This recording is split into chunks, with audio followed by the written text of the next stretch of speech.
ശാന്താകാരം ഭുജഗശയനം പദ്മനാഭം സുരേശം വിശ്വാധാരം ഗഗനസദൃശം മേഘവർണം ശുഭാംഗം ലക്ഷ്മീകാന്തം കമലനയനം യോഗിഹൃദ്യാനഗമ്യം വന്ദേ വിഷ്ണും ഭവഭയകരം സർവലോകൈകനാഥം. കൊണ്ട് ശ്രീ പത്മനാഭ ഭക്തമണ്ഡലി സംഘടിപ്പിക്കുന്ന ശ്രീ വിഷ്ണു സഹസ്രനാമ സെമിനാർ ഭാഗം 4 ഉദ്ഘാടനം ചെയ്ത് നമ്മെ അനുഗ്രഹിക്കുന്നതിനായി ശ്രീ പത്മനാഭ സ്വാമി ക്ഷേത്ര ഭരണസമിതി അംഗം അഡ്വക്കേറ്റ് എ വേലപ്പൻ നായർ സാറിനെ ആദരപൂർവ്വം സ്വാഗതം ചെയ്യുന്നു. സ്വാഗതം സർ.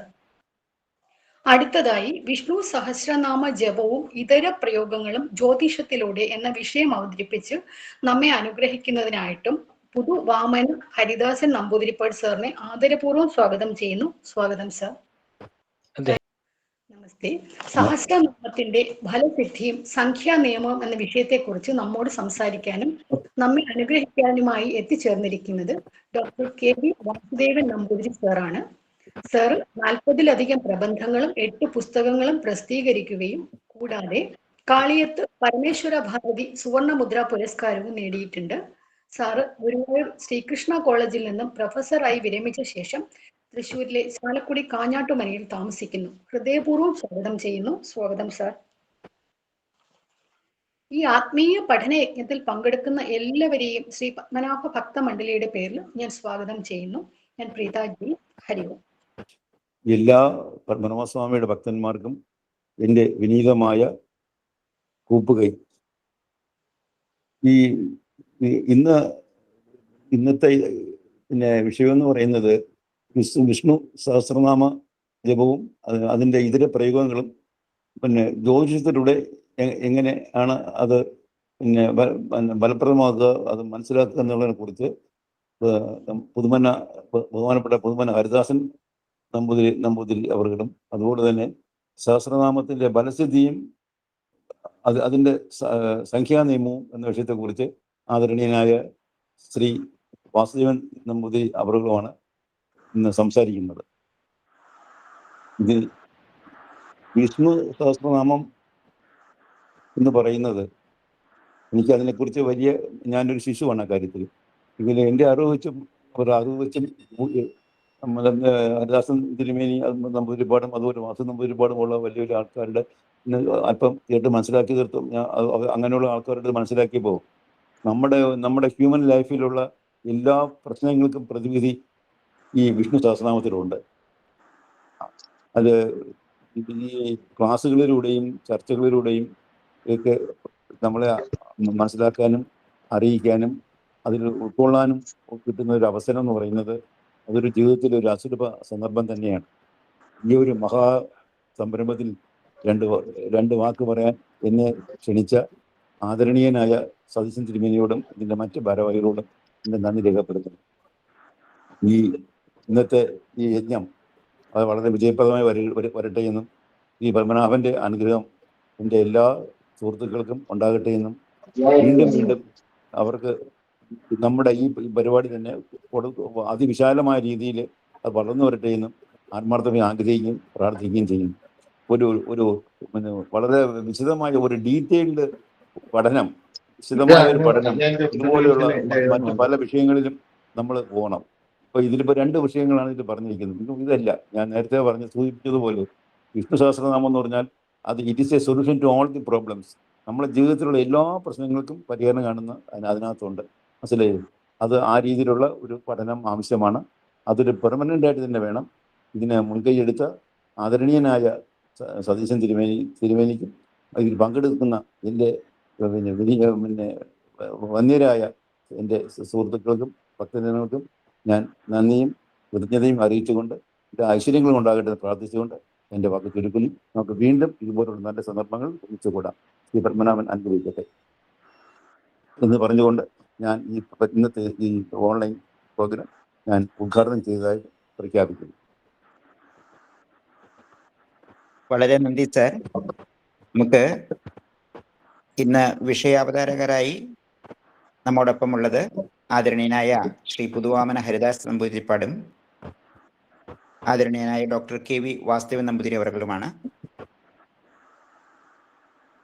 ആദ്യ വിഷയം അവതരിപ്പിക്കുന്നത് ശ്രീ പുതുവാമന ഹരിദാസൻ നമ്പൂതിരിപ്പാടാണ്. അദ്ദേഹം നമുക്ക് എല്ലാവർക്കും അറിയാം, വളരെ പ്രശസ്തനായിട്ടുള്ള ജ്യോതിഷ പണ്ഡിതനാണ്. അദ്ദേഹം ഇന്ന് അവതരിപ്പിക്കുന്ന വിഷയം വിഷ്ണു സഹസ്രനാമ ജപവും ഇതര പ്രയോഗങ്ങളും ജ്യോതിഷത്തിലൂടെ എന്ന വിഷയത്തിലാണ് അദ്ദേഹം നമ്മോട് സംവദിക്കുന്നത്. സ്നേഹാദരപൂർവം ശ്രീ പുതുവാമന ഹരിദാസൻ നമ്പൂതിരിപ്പാടിനെ വിഷയാവതരണത്തിലേക്കായിട്ട് ക്ഷണിച്ചുകൊള്ളുന്നു. ഗുരുഭ്യശ്ച ഗൃഹേഭ്യശ്ച മയാ ബദ്ധോയം പ്രസന്ന മനസ സത്യാം കുർവന്തു ഭാരതി. രാമായണത്തിലൂടെ വേദപ്പൊരുളായ ഗായത്രി മഹാമന്ത്രത്തിലെ ആഖ്യാനം തീർത്ത ബ്രാഹ്മണകുലത്തിൽ നിന്ന്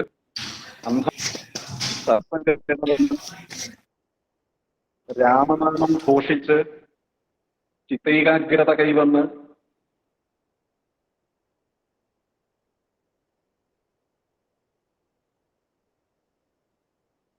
മഹർഷിയായി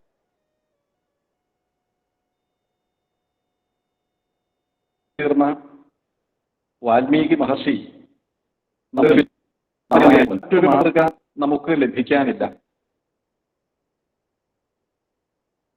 നാമജപത്തിലൂടെ മാത്രം പരമപദം പൂകിയ അനേകം മഹാപുരുഷന്മാർ ഭാരതഭൂമിയിൽ ഉണ്ടായിരുന്നിട്ടുണ്ട്, ഇപ്പോഴുമുണ്ട്. ചതുർവിധ പുരുഷാർത്ഥങ്ങളും സിദ്ധിക്കുന്നതിന് നാമജപം മാത്രം മതിയാവുന്നതാണ്. അങ്ങനെയാണ് രാമായണം നമുക്ക് കാണിച്ചു തരുന്നത്. തപഃ സ്വാധ്യായ നിരതം തപസ്വീ വാഗ്വിദാംബരം നാരദം പരിപപ്രച്ഛ വാൽമീകി മുനിപുംഗവം. തപഃ സ്വാധ്യായ നിരതം, തപസ്സിനെയും സ്വാധ്യായത്തെയും എപ്പോഴും ചെയ്തുകൊണ്ടിരിക്കുന്നവനും, വാഗ്വിദാംബരം വേദങ്ങൾ അറിഞ്ഞവരിൽ വെച്ച് ഉത്തമനും, മുനിപുംഗവം മുനിശ്രേഷ്ഠനുമായ നാരദമുനിയോട് തപസ്വിയായ വാൽമീകി മുനി പരിപപ്രച്ഛ വിനയത്തോടുകൂടി ചോദിച്ചു. പൊന്നസ്മിൻ സാമ്പ്രതം ലോകേ ഗുണവാൻ കശ്ച വീര്യവാൻ ധർമ്മജ്ഞശ്ച കൃതജ്ഞശ്ച സത്യവാക്യോ ദൃഢവ്രത. അസ്മിൻ ലോകേ, ഈ ലോകത്ത്, സാമ്പ്രതം ഇപ്പോൾ, ഗുണവാൻ ക ന ആരാകുന്നു, വീര്യവാനും, ധർമ്മജ്ഞ ച ധർമ്മജ്ഞനും, കൃതജ്ഞ ച കൃതജ്ഞനും, അതായത് നന്ദിയുള്ളവനും, സത്യവാക്യ സത്യം മാത്രം പറയുന്നവനും, ദൃഢവ്രത വ്രതത്തിൽ ഉറപ്പോട് കൂടിയവനും ആരാകുന്നു. ഈ ചോദ്യം വളരെ വിസ്തരിച്ച് വാൽമീകി മഹർഷി നാരദരോട് ചോദിക്കുന്നുണ്ട്. അനവധി ഗുണങ്ങൾ പ്രകീർത്തിച്ചുകൊണ്ടാണ് അതിനൊക്കെ യോഗ്യനായവൻ ആരാണ് എന്ന് ചോദിക്കുന്നത്. അതിന്റെ മറുപടിയായാണ് രാമായണ കഥ വിസ്തരിക്കുന്നത്. ഈ രാമായണം വേദാർത്ഥ തത്വങ്ങളെ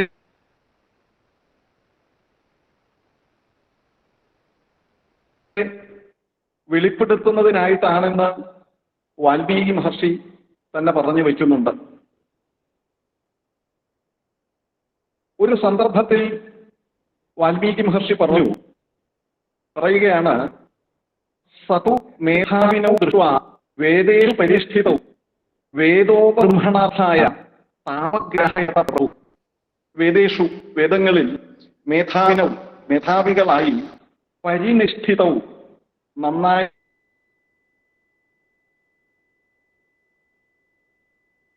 പഠിച്ചവരായ തൗ തു ആ രണ്ടുപേരെയും വേദോപൃഹായ വേദാർത്ഥത്വങ്ങളെ വെളിപ്പെടുത്തുന്നതിനായി അഗ്രാഹ്യ പഠിപ്പിച്ചു. ഇത് ഒരു ആഖ്യാനത്തിന്റെ പൗരാണികമായ ഒരു സമ്പ്രദായമാണ്. ഉക്ത്വാ പ്രമാണം തു കൃതേനുവാദേ കൃത്വാ സമീക്ഷാം ച സമുക്തനീത്യ. അവിടെ സമുക്തനീതിയെ പറയുകയാണ്, സമുക്തനീതിസ്തുഹി ധർമ്മതത്വശ്രുതിസ്മൃതി ന്യായപരൈ സദുതിഭി മീമാംസയാ ജ്യോതിഷശാസ്ത്രയുക്ത്യ സദാഗമൈ ലൗകിക യുക്തിഭിഷ്ട. ഉക്ത്വാ പ്രമാണം തു കൃതേനുവാദേ, പ്രമാണം പറഞ്ഞിട്ട് അതിനെ അനുവാദം ചെയ്യണം. സമുക്തനീത്യ, ആ സമുക്തനീതിക്ക് പറയുമ്പോൾ ലോകകഥകളെ പറഞ്ഞ് തത്വം ഗ്രഹിപ്പിക്കുക എന്നുള്ളതാണ്. ലൗകിക യുക്തിഭിഷ്ട, ലോകകഥകളെ കൂടി അതിന്റെ യുക്തികളെ കൂടി പറഞ്ഞുറപ്പിക്കുന്ന ഒരു സമ്പ്രദായം പൗരാണികമായൊരു സമ്പ്രദായമാണ്. വേദത്തിന്റെ തത്വം കഥാരൂപത്തിൽ വാൽമീകി അവതരിപ്പിച്ചു എന്നർത്ഥമാണ്. ഇദം പവിത്രം പാപഘ്നം പുണ്യം വേദൈശ്ച സംഹിതം യപഠിത് രാമചരിതം സർവപാപൈ പ്രമുച്യതേ. വേദത്തിന്റെ അർത്ഥവിചാരവും ഗായത്രിയുടെ ആഖ്യാനവുമാണ് രാമായണം. ഗായത്രിയുടെ 24 അക്ഷരങ്ങളെ 24,000 ശ്ലോകങ്ങളെ കൊണ്ട് വിസ്തരിച്ചിരിക്കുകയാണ്.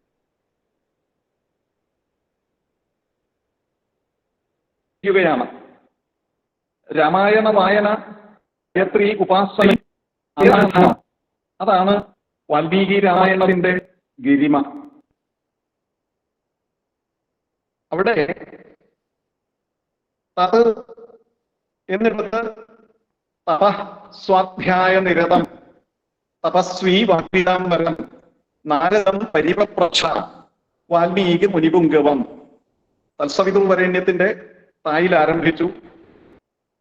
സഹത്വാ രാക്ഷസാൻ സർവാൻ യജ്ഞഘ്നാൻ രഘുനന്ദന ഋഷിഭി പൂജിത സമ്യക് യഥേന്ദ്രോ വിജയേ പുരാ. സവിതുർ എന്നുള്ളതിന്റെ വിശ്വാമിത്രസ്തു ധർമാത്മാ ശ്രുത്വാ ജനകഭാഷിതം വത്സരാമ ധനു പശ്യ ഇതി രാഘവമബ്രവീൽ. തൽസവി എന്നുള്ളതായി. തുഷ്ടാവാസ്യ തദാ വംശം പ്രവിശ്യ സ വിശാംപതേ ശയനീയം നരേന്ദ്രസ്യ തദാ സാത്യ വ്യതിഷ്ഠത.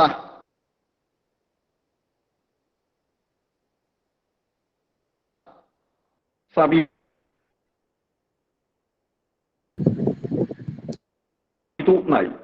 ഇങ്ങനെ ഗായത്രിയെ 24,000 ശ്ലോകങ്ങളെ കൊണ്ട് ഗായത്രി ബീജമിതം ത്രിസന്ധ്യം യപഠി നിത്യം സർവപാപൈ പ്രമുച്യതേ. അങ്ങനെയുള്ള രാമായണ കർത്താവായ വാൽമീകി എന്ന നിഷാദനിൽ നിന്ന് നാമജപം കൊണ്ട് മാത്രം മഹർഷിയായി തീർന്ന് എന്നുള്ളത് നാമജപത്തിന്റെ സിദ്ധി എത്രത്തോളം മഹത്തായതാണ് എന്ന് നമുക്ക് കാണിച്ചു തരുന്നു. കഠിനമായ തപസ്, അഷ്ടാംഗയോഗം, വിവിധങ്ങളായ യജ്ഞങ്ങൾ, ക്ഷേത്രാരാധന, യാഗങ്ങൾ ഒക്കെ എന്തിനാണ്? വളരെ എളുപ്പത്തിൽ നാമജപം ഒന്നുകൊണ്ട് മാത്രം ഫലം സിദ്ധിക്കുമെങ്കിൽ എന്നൊരു സംശയം നമുക്കുണ്ടാകാം. വ്യത്യസ്ത ഗുണവിശേഷങ്ങളോട് കൂടിയ എല്ലാ ആളുകൾക്കും വിധിനിഷേധങ്ങൾ ഇല്ലാതെ ജപിക്കാൻ കഴിയുന്നതും എളുപ്പം ഫലസിദ്ധി ഉള്ളതാണ് നാമജപം. വ്യാകരണം പഠിച്ച് നിരുക്തമറിഞ്ഞ് ശിക്ഷാശാസ്ത്ര വിധിക്ക് അനുസൃതമായി ജപിക്കേണ്ടതാണ് മന്ത്രങ്ങൾ. പാണിനീയ ശിക്ഷയിൽ പറയുന്നു, വ്യാഘ്രീ യഥാഹരേ പുത്രാൻ ദംഷ്ട്രാഭ്യാം നച പീഡയേ ഭീതാ പതനഭേദാഭ്യാം തദ്വത് വർണ്ണാൻ പ്രയോജയേത്. വ്യാഘ്രി എന്ന് പറഞ്ഞാൽ പെൺപുലി. യഥാഹരേ പുത്രൻ, തന്റെ പുത്രന്മാരെ എങ്ങനെയാണ് കൊണ്ടുപോകുന്നത്?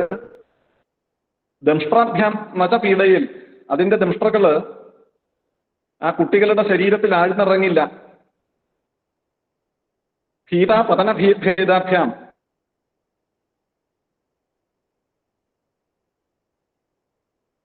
എന്നാൽ വീണു പോവില്ല.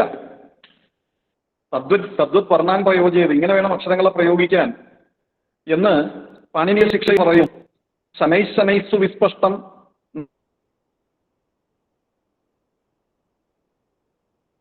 നദ്രുതം വിളംബിതം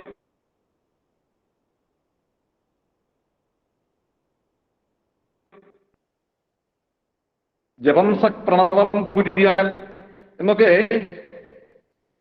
മന്ത്രം ഉച്ചരിക്കുന്നതിന് കൃത്യമായ ഒരു പദ്ധതിയും വിധാനവും പറഞ്ഞു വെക്കുന്നുണ്ട്. അത് ആ രൂപം പ്രയോഗിക്കുമ്പോൾ മാത്രമേ വേണ്ട രൂപത്തിൽ ഫലപ്രദമാവുകയുള്ളൂ.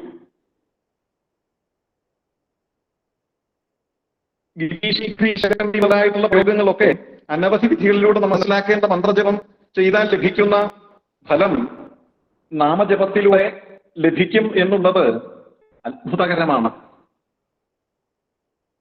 ഒരു പൊതുസമൂഹത്തിന് മുന്നിൽ ദോഷങ്ങളായ പാർശ്വഫലങ്ങൾ ഇല്ലാതെ ചെയ്യാൻ സാധനായജ്ഞമായി അഗ്നിയമ ചെയ്ത ഒരു നാളും ആക്കുകൊണ്ടല്ല ഹരി നാരായണായ നമ. ഇത് അർത്ഥം ചെയ്യാവുന്നതാണ്, ഏതവസ്ഥയിലും ചെയ്യാവുന്നതാണ്, ഏത് സ്ഥലത്ത് വച്ചും ചെയ്യാവുന്നതാണ്. ഇനി വിഷ്ണു സഹസ്രനാമത്തിലേക്ക് വരാം. മഹാഭാരതം അനുശാസന പർവത്തിലാണ് വിഷ്ണു സഹസ്രനാമമുള്ളത്. കിമേകം ദൈവതം ലോകേ കിം വാപ്യേകം പരായണം സ്തുവന്ത കം കമർച്ചന്ത പ്രാപ്നിയാൽ മാനവാ ശുഭം എന്ന യുധിഷ്ഠിരന്റെ ചോദ്യത്തിന് ഭീഷ്മർ നൽകുന്ന മറുപടിയാണ് വിഷ്ണു സഹസ്രനാമം. സഹസ്രനാമങ്ങൾ പലതുമുണ്ട്. ശിവസഹസ്രനാമമുണ്ട്,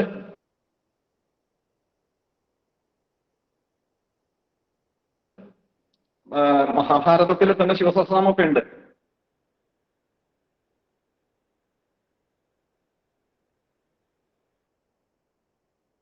അതിൽ നിന്ന് ഭിന്നമായി വിഷ്ണു സഹസ്രനാമത്തിന് എന്താണ് പ്രത്യേകത ഉള്ളത്?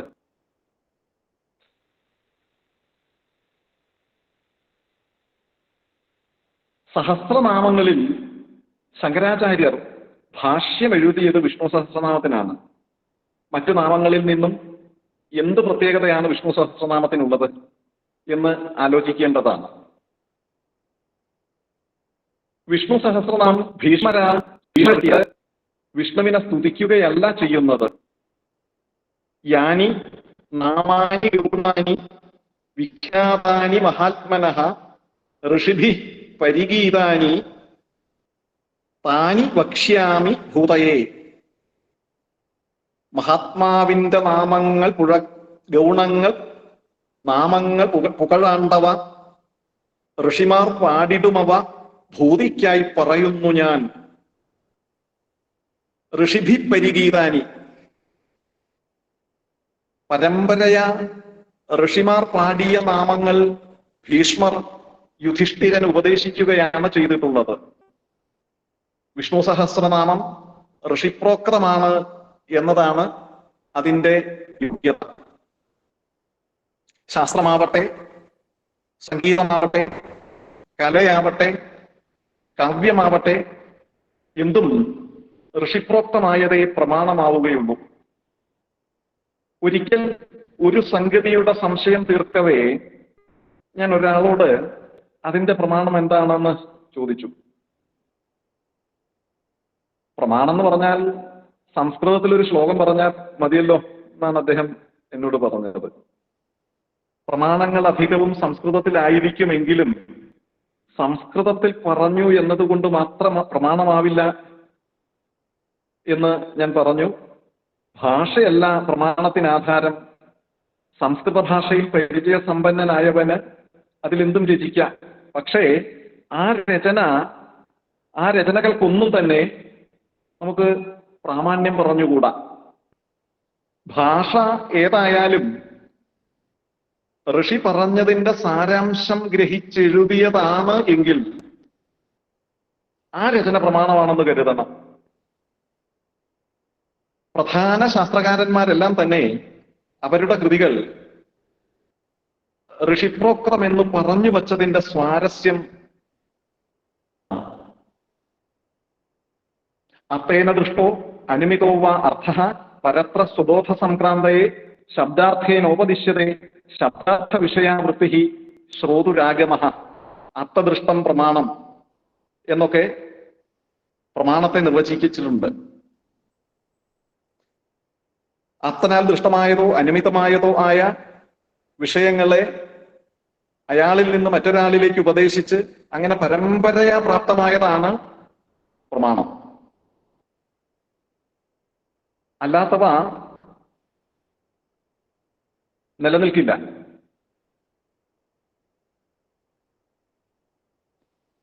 വേദങ്ങളും വേദാനുകൂലങ്ങളായി രചിക്കപ്പെട്ട ഗ്രന്ഥങ്ങളും മാത്രമേ പ്രമാണമാകുകയുള്ളൂ എന്നും മറ്റെല്ലാം അപ്രമാണങ്ങളാണ് എന്ന് ദയാനന്ദ സരസ്വതിയെ പോലെയുള്ളവർ ശാഠ്യം പിടിച്ചതിന്റെ സംഗതിയും ഇതുതന്നെയാണ്. പ്രമാണമേത് പ്രമാണമല്ലാത്തതേത് എന്ന് ശാസ്ത്രം കൊണ്ടും യുക്തി കൊണ്ടും തിരിച്ചറിയണം. ഈ തിരിച്ചറിവായിരിക്കാം ശങ്കരാചാര്യ സ്വാമികളെ വിഷ്ണു സഹസ്രനാമത്തിന് ഭാഷ്യം രചിക്കാൻ പ്രേരിപ്പിച്ചിട്ടുണ്ടാവുക എന്ന് ഞാൻ കരുതുന്നു.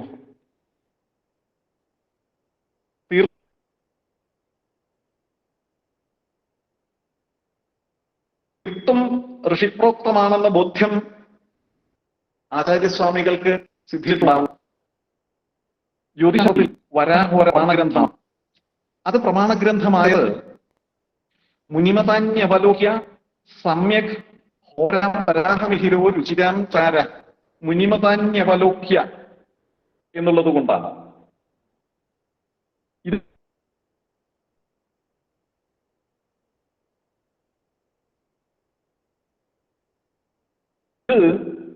മിക്കവാറും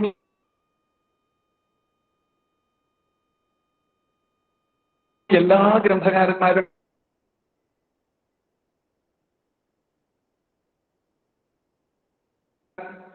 പറഞ്ഞു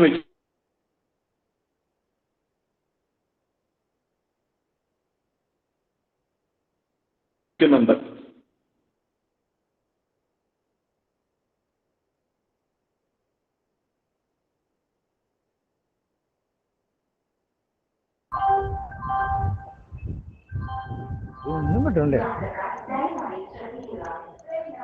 ജ്യോതിഷ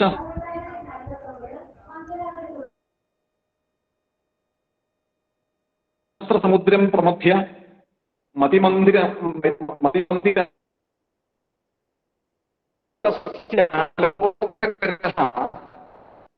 ശാസ്ത്ര ശശാങ്ക സമുൽക്ഷിപ്ത എന്ന് ബൃഹത് സംഹിതയിൽ പറഞ്ഞു വരുന്നുണ്ട്. ഏറ്റവും സുഗമമായിരിക്കും എന്നുള്ള ഉത്സാഹമാണ് എനിക്കുള്ളത്. പൂർവാചാര്യ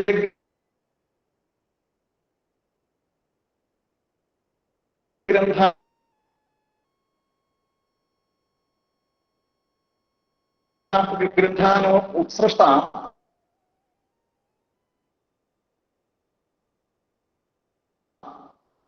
കുർവതാ മയാ ശാസ്ത്രം താൻ അവലോക്യേദം ച പ്രേതർത്ഥം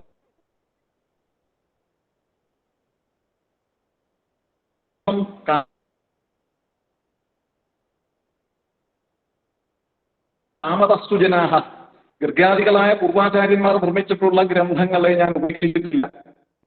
ആ ഗ്രന്ഥങ്ങളെ നല്ലതുപോലെ നോക്കി മനസ്സിലാക്കിയ ശേഷം തന്നെയാണ് ഈ ഗ്രന്ഥം നിർമ്മിച്ചിട്ടുള്ളത്. അല്ലയോ ജനങ്ങളെ, നിങ്ങൾ യഥേഷ്ടം ഈ ശാസ്ത്രത്തെ പഠിക്കുന്നതിന് പ്രയത്നം ചെയ്താൽ മിക്കവാറും ഗ്രന്ഥങ്ങൾ അത് ആവശ്യവുമാണ്. ഈ വക പ്രസംഗങ്ങൾ വരാഹമിഹിരാചാര്യർക്ക് ഋഷി പറഞ്ഞതിനെ പ്രസിദ്ധിയുള്ളൂ, അതേ പ്രമാണമാകുകയുള്ളൂ എന്ന് പൂർണ്ണമായും ധ്വനിപ്പിക്കുന്നതാകുന്നു. അതുപോലെ ശാസ്ത്രഗ്രന്ഥത്തിന് ഇന്ന ഭാഷ തന്നെ ഉപയോഗിക്കണമെന്നതിന് നിർബന്ധമൊന്നുമില്ല എന്ന് ധ്വനിപ്പിക്കുന്ന ഒരു ആശയം കൂടി സംഹിതാഗ്രന്ഥത്തിലും അതിന്റെ ഒരു നിദർശനം മുനിവിരചിതം ഇതമിതിയൽ ചിരന്തനം സാധു എന്ന മനുജഗ്രഥിതം തുല്യക്ഷരഭേദാതന്ത്രകേ കാ വിശേഷോക്തി. ഋഷിപ്രണീതങ്ങളായ ശാസ്ത്രങ്ങൾ സാധുവും മനുഷ്യപ്രണീതങ്ങളായ ശാസ്ത്രങ്ങൾ അസാധു എന്നും വരുമോ? അക്ഷരഭേദം കൊണ്ട് അർത്ഥഭേദം ഉണ്ടാവുന്നില്ല. മന്ത്രമൊഴിച്ച് മറ്റെല്ലാ വിഷയത്തിലും അർത്ഥവ്യത്യാസം സംഭവിക്കാത്ത വിധത്തിൽ അക്ഷരഭേദം വരുന്നതിൽ വിരോധമില്ല. ക്ഷിതിതനയ ദിവസവാരോമ ശുഭകൃതി യതി പിതാമഹ പ്രോക്തേ കുജദിനമനിഷ്ടമിതി വാ കോത്ര വിശേഷോ നൃദിവ്യകൃതേ. ക്ഷിതിതനയ ദിവസവാരോമ ക്ഷിതിതനയ ദിവസം വാരം നല്ലതല്ല എന്ന് പിതാമഹൻ പറഞ്ഞു. കുജദിനമനിഷ്ടമിതി, ചൊവ്വ കുജദിനമനിഷ്ടമാണ് എന്ന് മനുഷ്യനും പറഞ്ഞു. ഇതിലെന്താ അർത്ഥത്തിൽ വിശേഷമുള്ളത്? അപ്പോ സംസ്കൃതത്തിലായി എന്നുള്ളത് കൊണ്ട് മാത്രം വിശേഷമില്ല എന്നാണ് പറഞ്ഞിരിക്കുന്നത്. പ്രശ്നമാർഗത്തിലൊക്കെ ചില മലയാള പദങ്ങളൊക്കെ കാണിക്കുന്നുണ്ട്. പ്രായേണ അദ്യതുംബാഭിധാർത്തവം, തുമ്പ എന്നു പേരുള്ള പൂവ് എന്നൊക്കെ പറഞ്ഞു വെക്കുന്നുണ്ട്.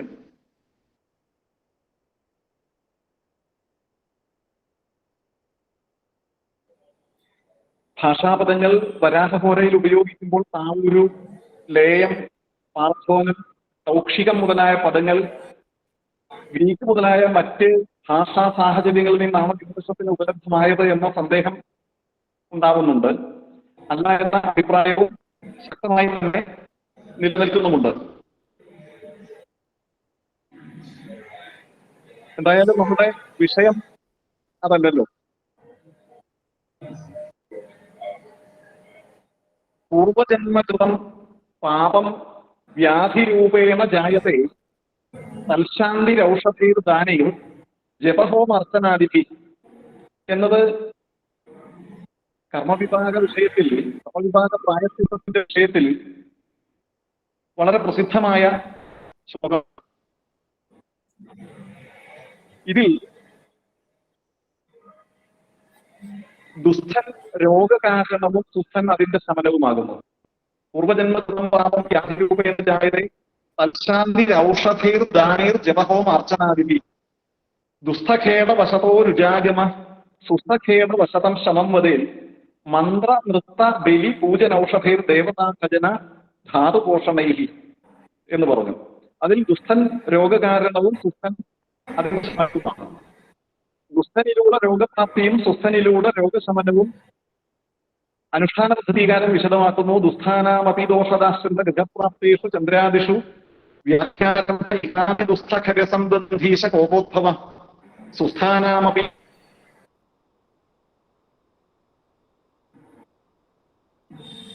തത്വദിഷ്ടതമഖേടാധിഷ്ഠിതം ശാസ്ത്രേഷു ഇന്ദ്വത്യേഷു തദീയ ദേവഭജനാൽ ശാന്തിശ്ച വാച്യാ. ദുസ്ഥാനാം അതിദോഷദാശ്രിത ഗജപ്രാപ്തേഷു ചന്ദ്രാദിഷു വ്യാഖ്യാരംഭം. അവിടെ ദുഷ്ടനെയും സുസ്ഥനെയും തിരിക്കാൻ ഒരു പ്രകടനം പറഞ്ഞു. ദുർബലാഹ പാപാഹ ഷഷ്ഠമൃതിവേഷവിശുഭ ദുസ്ഥാ ഭവന്തിരഃ ദുസ്ഥനെയും സുസ്ഥനെയും നിർണയിച്ചിട്ട് സുസ്ഥാനാമപി തദ്വത് ഇഷ്ടതമഖേടാധിഷ്ഠിത ശാസ്ത്രേഷു ഹിന്ദുവാദ്യേഷു.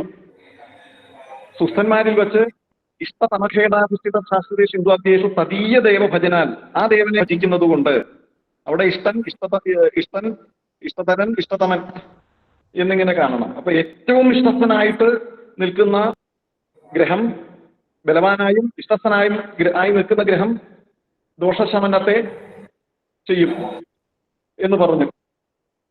ഈ വിധത്തിൽ ദുസ്ഥനെയും സുസ്ഥനെയും മനസ്സിലാക്കി രോഗത്തെയും അതിന്റെ പ്രതിവിധികളെയും അറിഞ്ഞ്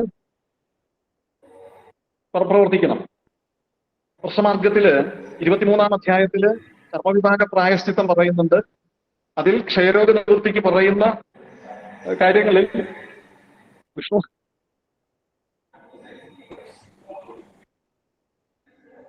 സഹസ്രനാമം കൂടി പറഞ്ഞു വെച്ചിട്ടുണ്ട്.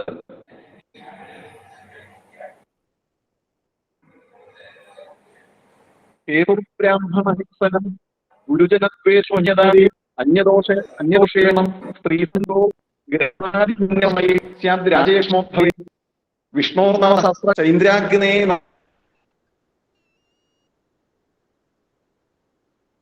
ആഹുതി രേനയോരവി ജപസ്തച്ഛാന്തയെ സൂക്തയോ എന്ന്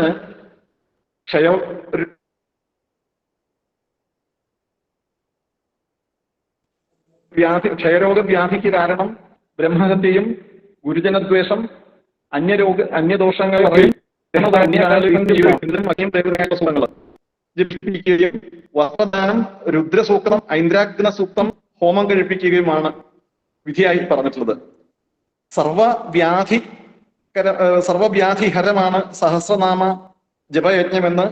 ജപമെന്ന് കർമ്മവിഭാഗാധ്യായത്തില് പുന്നശ്ശേരി നമ്പി നീലകണ്ഠ ശർമാവ് പറഞ്ഞിട്ടുണ്ട്. കേവലം ജപം എന്ന് പറയുന്നിടത്ത് വിഷ്ണു സഹസ്രനാമ ജപം എന്ന് അദ്ദേഹം എടുത്തു പറഞ്ഞ് വച്ചിട്ടുണ്ട്. വേദേഷു നിത്യം നിഗമന്തവാച്യ ജ്യോതിപ്രവൃത്തോ പ്രഥിതപ്രമാണം വിശ്വസ്യ ധാരോ ഹരിരിത്യുദാഹൃത സഹസ്രനാമയിൽ പരിപൂജ്യതേസ. ഒരു പഴയ ഗ്രന്ഥത്തിൽ കാണുന്നതാണ്. വിഷ്ണു വേദങ്ങളുടെ അന്ത്യം ലക്ഷ്യമാക്കുന്നവനും ജ്യോതിശാസ്ത്രത്തിൽ പരമപ്രമാണമായവനുമാണ്. ലോകത്തിന്റെ ആധാരമായ അദ്ദേഹം സഹസ്രനാമങ്ങളാൽ ആരാധിക്കപ്പെടുന്നു. ഗ്രഹാണി സർവാണി നിയച്ഛതീരി സൂര്യേന്ദ്ര ചന്ദ്രാദി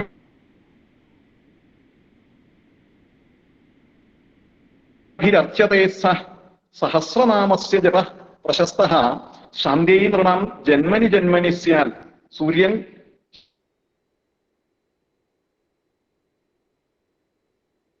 ചന്ദ്രൻ ഇന്ദ്രൻ തുടങ്ങി എല്ലാ ദേവന്മാരാലും ആരാധിക്കപ്പെടുന്ന വിഷ്ണു ഗ്രഹങ്ങളെ നിയന്ത്രിക്കുന്നവനാണ്.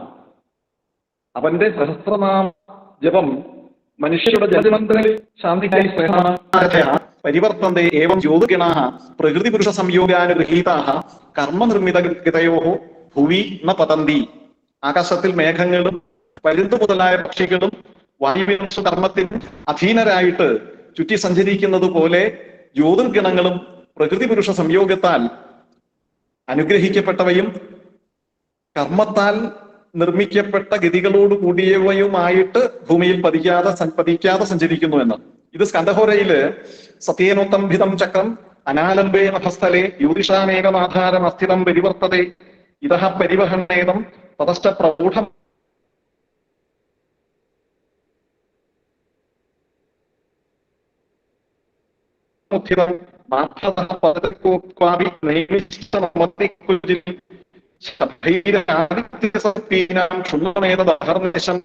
രഥയാ പാംസുമത്യൽപ്പമപി നോക്കിരതി ക്വചിത് മതം ഭൂമിരുപാദത്തെ നച ആപൂർണ വായു നചക്കിന്നോ ദ്യൗദേശ സൃഷ്ടിവിലക്ഷണ തസ്യ സംസ്ഥാനം ആശ്ചര്യം ഋഷയഃ പരിമർഗിണഃ പ്രസ്ഥിതാന നിവർത്തന്തേ ശരഭി കർപ്പലക്ഷണൈ തമഃ കുസുമയുധാനി വിഭർത്യതദിഗതത അമ്ലാനഭൂയ നവോർനവോദൈ രാജയോ നാമഗീയതേ തദാ വഹനഭൂയഃ ദ്വാദശാവധികേവസ്യ പ്രാണാനാം സപ്തവിംശതി ശതന്യഷ്ടൗ സഹസ്രം ച കലസ്ഥായി ഹരിപ്പിക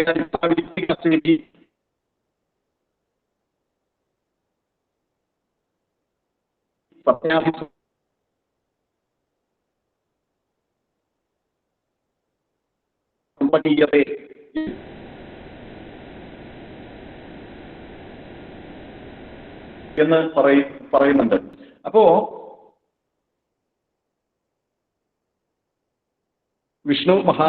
മഹാവിഷ്ണുവിന്റെ ഭഗവാൻ വാസുദേവന്റെ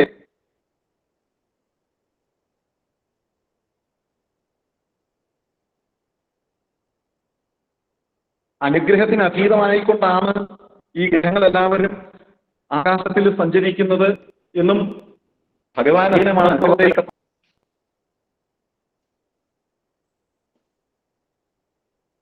കാലേഷു പ്രശസ്തം സഹസ്രനാമ പ്രണവസ്യ ജപ്യം ദോഷാന്നിഹന്തി ഗ്രഹജാൻ വിശേഷം ശ്രീലക്ഷയം ച. സഹസ്രനാമ ജപം എല്ലാ കാലത്തും എല്ലാവർക്കും ശ്രേഷ്ഠമാണ്. പ്രത്യേകിച്ച് ഗ്രഹദോഷങ്ങൾ ഇല്ലാതാക്കി അക്ഷയമായ ഐശ്വര്യവും ആയുസ്സും നൽകുന്നു. രാഹൗചകേതൗ യതി പീഡിതോപി നൃപോധവാ സാധുജനോ ജനശ്ച സഹസ്രനാമ സ്മരണം കരോതി വിനശ്യതി വ്യാധിഭയം ഹി തസ്യ. രാജാവോ സന്യാസിയോ സാധാരണ ജനങ്ങളോ ആരായാലും ഗ്രഹദോഷം ഉണ്ടായാൽ സഹസ്രനാമസ്മരണം കൊണ്ട് രോഗഭയമില്ലാതാവും എന്ന് പറയുന്നു. അധ്യായനേവ വിവാഹകാലേ സുതസ്യ ജന്മേധ ഗൃഹപ്രവേശേ സഹസ്രനാമൈ പരിപൂജ്യ വിഷ്ണു ദോഷാവിനശ്യന്തി സുഖം ലഭേതേ. സുഖം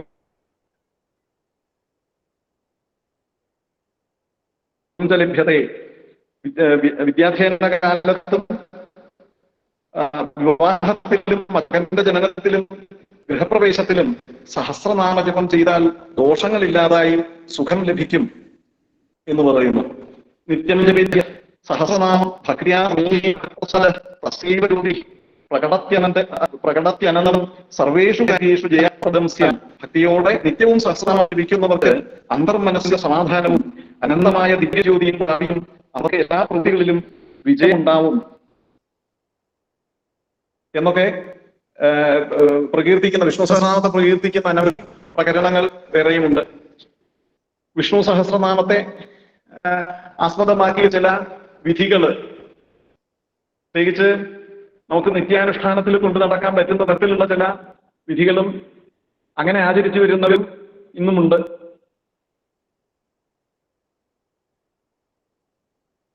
ജ്യോതിശാസ്ത്ര പദ്ധതി പ്രകാരം അങ്ങനെ ഒരു വഴി കണ്ടെത്താവുന്നതുമാണ്. അതിന് ഈ ഗ്രഹാധിപത്യവും അതിന് സംബന്ധിക്കുന്ന നാമങ്ങളും ചേർത്തുകൊണ്ട് പദ്ധതി ഉണ്ടാക്കാവുന്നതാണ്. ഇപ്പൊ സൂര്യൻ, ഈ സൂര്യസംബന്ധി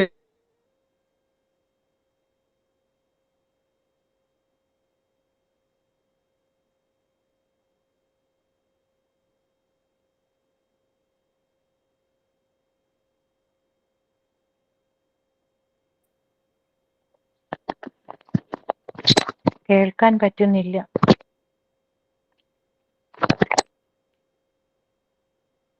റേഞ്ച് പോയതല്ലേ.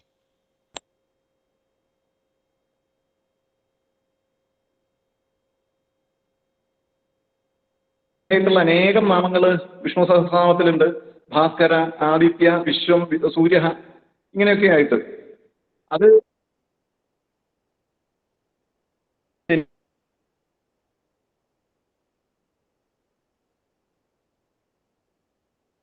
എനിക്ക് നീല മുതലായിട്ടുള്ള പദങ്ങള്, രാഹുകേതുക്കൾക്ക് സർപ്പ, സുഭുജ, സൂക്ഷ്മ മുതലായിട്ടുള്ള പദങ്ങള് അതാണ്. അതൊക്കെ കൂടുതൽ ഫലപ്രദമാണ്. നിത്യം വിഷ്ണു സഹസ്രനാമം ജപിക്കുക തന്നെയാണ് വേണ്ടത് മുഴുവനും. അതിൽ ചില ആഴ്ചകളിൽ ചില പദങ്ങള് പ്രത്യേകം ജപിക്കുന്നത് കൂടുതൽ അനുഗ്രഹപ്രദമാകണം. അതുപോലെ രാശി അനുസൃതമായിട്ടും ഇങ്ങനെ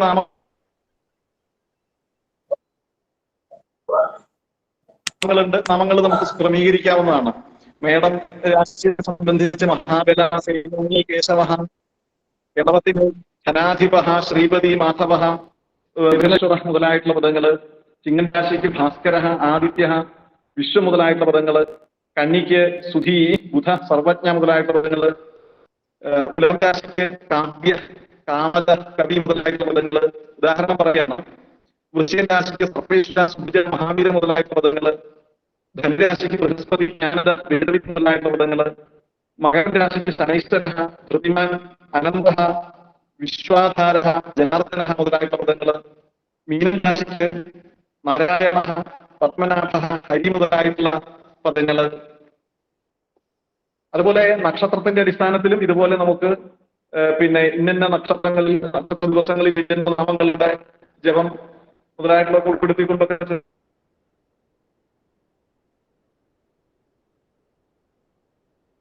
ഉപാസനകളൊക്കെ നമുക്ക് ക്രമീകരിക്കാവുന്നതാണ്. അശ്വതി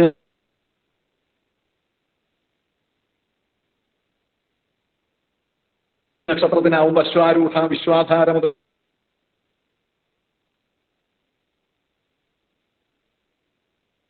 പദങ്ങള്, ഭരണി നക്ഷത്രത്തിനാവുമ്പോൾ യമോന്തക മുതലായിട്ടുള്ള പദങ്ങള്, പുണർന്ന നക്ഷത്രത്തിനാവുമ്പോൾ രാമ, സീതാപദ, ഹരി മുതലായിട്ടുള്ള പദങ്ങള്, പൂയ നക്ഷത്രത്തിന് ഗോപാലഹ, ധനാധിപ മുതലായിട്ടുള്ള പദങ്ങള്, ആയില്യം നക്ഷത്രത്തിനാവുമ്പോൾ അനന്ത, സർപ്പേശ്വര മുതലായിട്ടുള്ള പദങ്ങള്, മകൻ നക്ഷത്രത്തിനാവുമ്പോൾ രാജാധിരാജ, ശ്രീപതി, ഹരിഹി മുതലായിട്ടുള്ള പദങ്ങള്,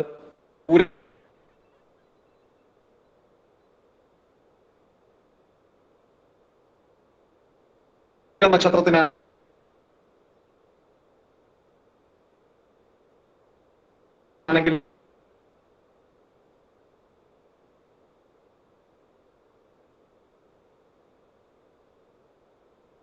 മാധവ, കാമദഹ മുതലായിട്ടുള്ള പദങ്ങള്, ഉത്രത്തിന് ധർമാധർമ്മങ്ങള്, മാധവ മുതലായിട്ടുള്ള പദങ്ങള്, പുരാണത്തിന് വർദ്ധന മുതലായിട്ടുള്ള പദങ്ങൾ,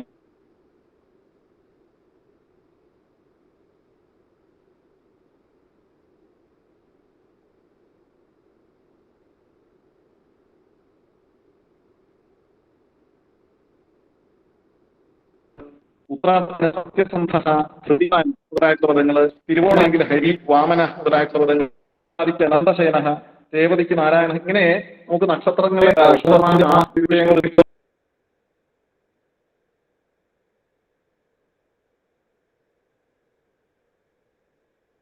നമുക്ക് നക്ഷത്ര ദിവസങ്ങളിൽ ആചരണം ക്രമീകരിക്കാനൊക്കെ സാധ്യതകൾ അത് ഉണ്ടെന്നാണ് വിചാരിക്കുന്നത്. പ്രകടനത്തില്, ഒരു പ്രകൃതത്തില്, ഒരു ലേഖനത്തില് വിഷ്ണോഹോ സഹസ്രനാമാനി വേദാന്തേഷു മഹാപുരാണേഷു സ്മൃതിഗ്രന്ഥേഷു ച പരമ പവിത്രാണി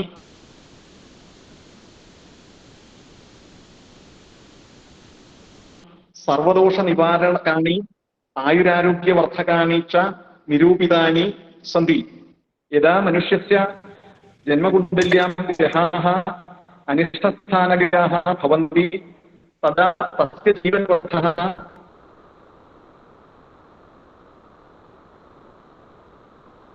ക്ലേശോ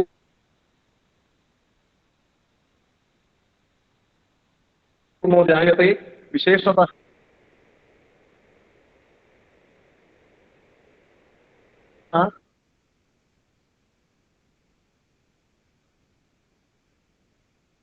ശനി, മംഗല, രാഹു, കേതവഃ പാപഫലപ്രദാഃ ഇതി ജ്യോതിശാസ്ത്ര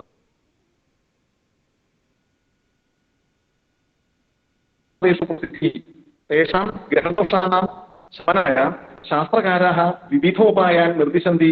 തത്ര സർവോത്തമോപായഃ വിഷ്ണു സഹസ്രനാമജപഃ ഇതി എന്ന് പറയുന്നുണ്ട്.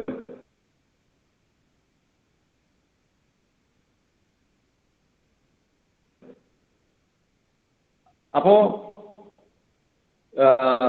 ശനി,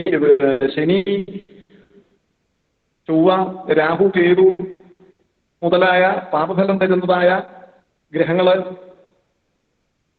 അവർ പാപഫലം തരുന്നവരാണ് എന്ന ജ്യോതിശാസ്ത്രത്തിൽ പ്രസിദ്ധിയുണ്ട്. ആ ഗ്രഹങ്ങളുടെ ദോഷങ്ങളുടെ ശമനത്തിനായിട്ട് വിവിധോപായങ്ങളെ നിർദ്ദേശിക്കുന്നുണ്ട്. അതിൽ സർവോത്തമമായിരിക്കുന്ന ഉപായം വിഷ്ണു സഹസ്രനാമ ജപമാണ് പറയുന്നു. ശ്രീമദ് ഭാഗവതേ മഹാഭാരതേ ച സഹസ്രനാമജപസ്യ മാഹാത്മ്യം വർണ്ണിതം. സഹസ്രനാമാനി ജപൻ ഭക്തഃ കേവലം ദൈവപ്രസാദം ന ലഭത്തെ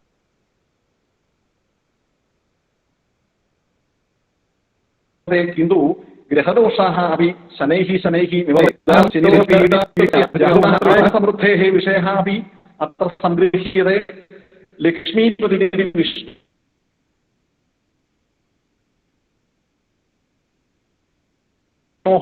स्वरूपं सर्वत्र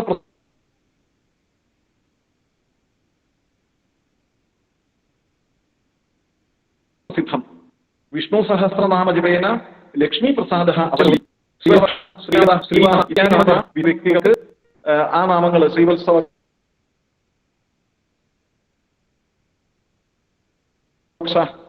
ശ്രീകാന്ത, ശ്രീനിവാസ മുതലായിട്ടുള്ള നാമ ജപങ്ങള് വിത്തവൃദ്ധി ഉണ്ടാക്കുന്നതാണ്, സാമ്പത്തികമായിട്ടുള്ള അഭിവൃദ്ധിയും ശ്രേയസ്സും ഉണ്ടാക്കുന്നതാണ് എന്നൊക്കെ സൂചിപ്പിക്കുന്നുണ്ട്. അതഃ സഹസ്രനാമജപഃ ന കേവലം ഭക്തിപാസനായാः സാധനം കിന്തു ജ്യോതിഷീയ ദൃഷ്ട്യാ ഗ്രഹദോഷശാന്തിः ആയുരാരോഗ്യവൃദ്ധിः വിത്തസമൃദ്ധിശ്ച അസ്യ അനുഗ്രഹേण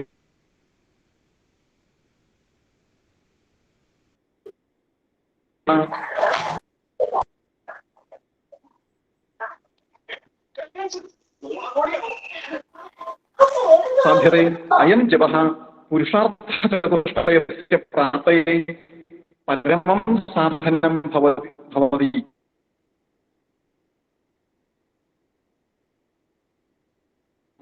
എന്ന് പറഞ്ഞു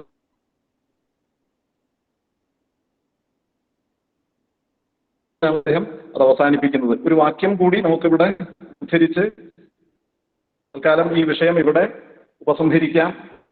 ഗ്രഹദോഷ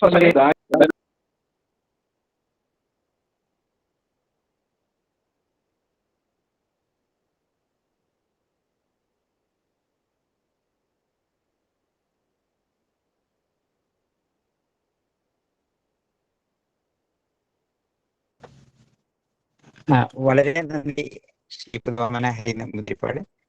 വളരെ വിശദമായിട്ട് അദ്ദേഹം നമ്മുടെ വിഷ്ണു സഹസ്രനാമത്തിന്റെ ജപത്തിന്റെ പ്രാധാന്യവും അതെങ്ങനെ ജ്യോതിഷവുമായിട്ട് ബന്ധിപ്പിക്കാം എന്നുള്ള രീതിയിലുള്ള വളരെ വിശദമായിട്ടുള്ള ഒരു അറിവാണ് നമുക്ക് പങ്കുവച്ചത്. അദ്ദേഹത്തിന് പ്രണാമങ്ങളോടെ നന്ദി അറിയിക്കുന്നു. അടുത്ത വിഷയം അവതരിപ്പിക്കുന്നത് doctor K V Vasudevan Namboothiri അവർകളാണ്. അദ്ദേഹം ഗുരുവായൂർ ശ്രീകൃഷ്ണ കോളേജിൽ നിന്നും സംസ്കൃതത്തിൽ പ്രൊഫസറായി റിട്ടയർ ചെയ്ത അധ്യാപകനാണ്. അദ്ദേഹം ഇന്ന് അവതരിപ്പിക്കുന്ന വിഷയം സഹസ്രനാമത്തിന്റെ ഫലസിദ്ധിയും സംഖ്യാനിയമവും എന്നതാണ്. അദ്ദേഹത്തെ സ്നേഹാദരപൂർവം ഈ വിഷയാവതരണത്തിനായിട്ട് ക്ഷണിച്ചുകൊള്ളുന്നു. ഈശ്വരോ ഗുരുരാത്മേതി മൂർത്തിഭേദ വിഭാവിനെ വ്യോമവ്യക്തദേഹായ ദക്ഷിണാമൂർത്തവേ നമഃ. കേൾക്കാല്ലേ? ശബ്ദം പറയുന്നു കേൾക്കാല്ലേ? ഹലോ, വ്യക്തമാണ്. ഇവിടെ ഇവിടെ സന്നിഹിതരായിരിക്കുന്ന ഏതാണ്ട് 100ഓളം പേരുണ്ട്. അവർക്ക് എല്ലാവർക്കും എൻ്റെ വിനീതമായ നമസ്കാരം. ഇങ്ങനെ സതീശൻ നമ്പൂതിരിപ്പാട് ഒരു വിഷയം പറയണം എന്ന് പറഞ്ഞു. പക്ഷെ വിഷയത്തെ കുറിച്ച് ഞാൻ ഒരു വിഷയം ഇന്നതാണ് എന്ന് വ്യക്തമാക്കണം എന്നൊരു പറഞ്ഞപ്പോൾ വാസ്തവത്തിൽ അതെങ്ങനെയാ വ്യക്തമാക്കാന്ന് മനസ്സില്ല. ഞാൻ മനസ്സിലാക്കിയിട്ടുള്ള ചില കാര്യങ്ങൾ പറയുന്നു എന്നുള്ളത് മാത്രമേ ഉള്ളൂ. അത് എങ്കിലും ഒരു ഇപ്പൊ ഹരിദാസ നമ്പൂതിരിപ്പാട് വളരെ വിസ്തൃതമായിട്ടും വളരെ പുരാണങ്ങളിലും അതുപോലെ തന്നെ രാമായണത്തിനോടും ഒക്കെ ചെയ്ത് പിന്നെ അതുപോലെ ജ്യോതിശാസ്ത്രത്തില് ഇതിന്റെ ബന്ധം കാണിച്ച് അദ്ദേഹം ഇത് വ്യക്തമാക്കി. ഇത് വേറെ ചില വിഷയങ്ങളെ കൂടി പറയുന്നു. അതിനോടനുബന്ധമായിട്ട് ചേർക്കാൻ പറ്റുമെങ്കിൽ അത് ചേർക്കാം എന്നുള്ളത് മാത്രമേ ഉള്ളൂ. അത് വാസ്തവം ചില കാര്യങ്ങൾ ഞാൻ പറയുന്നു. അതായത് സംഖ്യാനിയമം എന്ന് പറഞ്ഞാൽ ഞാൻ മുമ്പ് ഇപ്പോ ഒരു ദിവസം തൃശ്ശൂര് അങ്ങോട്ട് വെച്ച് അജയകുമാരുണ്ടായിരുന്നു. അന്ന് എനിക്കൊരു രോഗാർത്ഥ അതുപോലെ രോഗാർത്ഥോ മറ്റൊരു രോഗം പാപാർത്ഥോ അങ്ങനെയുള്ള ഒരു വിഷയത്തിനെ കുറിച്ചൊന്ന് പറയേണ്ട ഒരു വിഷയമുണ്ട്. അപ്പോൾ ആ വിഷയം അങ്ങനെ ഒരു പ്രയോഗം ഉണ്ട് എന്നുള്ള രീതിയിൽ പറഞ്ഞു. അപ്പൊ അതിനെ കുറിച്ചിട്ട് തന്നെ പറയാം എന്ന് ഉദ്ദേശിച്ചിട്ട് തന്നെയാണ് അദ്ദേഹം പറഞ്ഞത്. ഏതായാലും അതിനെക്കുറിച്ച് അങ്ങനെ വിസ്തൃതമായിട്ട് പറയാനുള്ള ഒരു പ്രാണി എനിക്കുണ്ടോ അറിയില്ല. എന്നാലും ഞാൻ മനസ്സിലാക്കിയെടുത്തോളം ചില കാര്യങ്ങൾ പറയുന്നു. ആദ്യമായിട്ട് സഹസ്രനാമത്തിന്റെ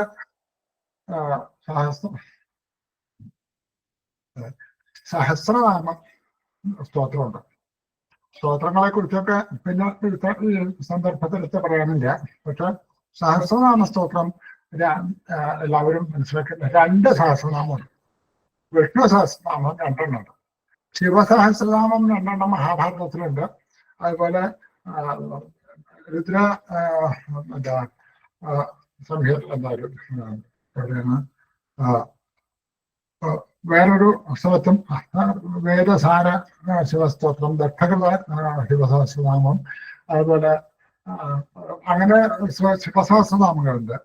പിന്നെ പല ദേവന്മാർക്കും സഹസ്രനാമങ്ങളുണ്ട്. ഗംഗയ്ക്ക് സഹസ്രനാമുണ്ട്, അതുപോലെ ഗണേശന് സഹസ്രനാമുണ്ട്. പിന്നെ ഏറ്റവും പ്രധാനപ്പെട്ട രീതിയിൽ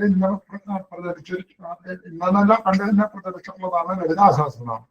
അപ്പൊ ഇങ്ങനെ പല പല സഹസ്രനാമങ്ങളുണ്ട്. ഈ സഹസ്രനാമങ്ങളിൽ വിഷ്ണുവിന് ഈ മഹാഭാരതത്തിലുള്ള സഹസ്രനാമം മാത്രമല്ല, ഗരുഡ പുരാണത്തിലും കൂടി ഒരു സഹസ്രനാമമുണ്ട്.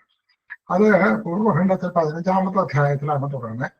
അതില് വാസുദേവോ മഹാവിഷ്ണു, വാമനോ വാസവോ വസു, ബാലചന്ദ്ര നിഭോ ബാലോ, ബലഭദ്രോ ബലാധിപ, ഇങ്ങനെ ഒരു രീതിയിലാണ് അത് ആരംഭിക്കുന്നത്.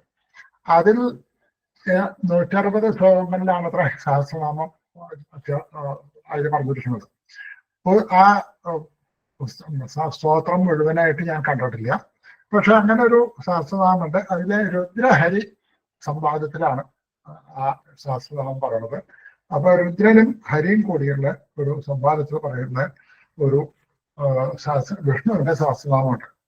ഇത് കൂടാതെ അനുശാസന പർവ്വത്തിലെ 135-ാമത്തെ അധ്യായത്തില് ഭീഷ്മര് പറയുന്ന ഒരു സഹസ്രനാമുണ്ട്. ആ സഹസ്രനാമാണ് ഇന്ന് സഹസ്രനാമം എന്നുള്ള പേരില് സാധാരണ എല്ലാവരും പഠിക്കുന്നതും ജപിക്കുന്നതും വളരെ ഭക്തിപൂർവം അനുഷ്ഠിച്ചു വരുന്നതുമായ സഹസ്രനാമം. ഇവിടെ അപ്പൊ ഇങ്ങനെ ഇനി സഹസ്രനാമ ജപം എന്ന് പറഞ്ഞൊരു ഇതുണ്ടല്ലോ. അപ്പൊ ഇവിടെ നാമജപത്തിന്റെ പ്രാധാന്യം പറയാണ്ട് ഈ വിഷയത്തിലേക്ക് എത്താൻ പറ്റില്ല. അപ്പൊ നാമജപത്തിന്റെ മാഹാത്മ്യം എന്ന് പറഞ്ഞാൽ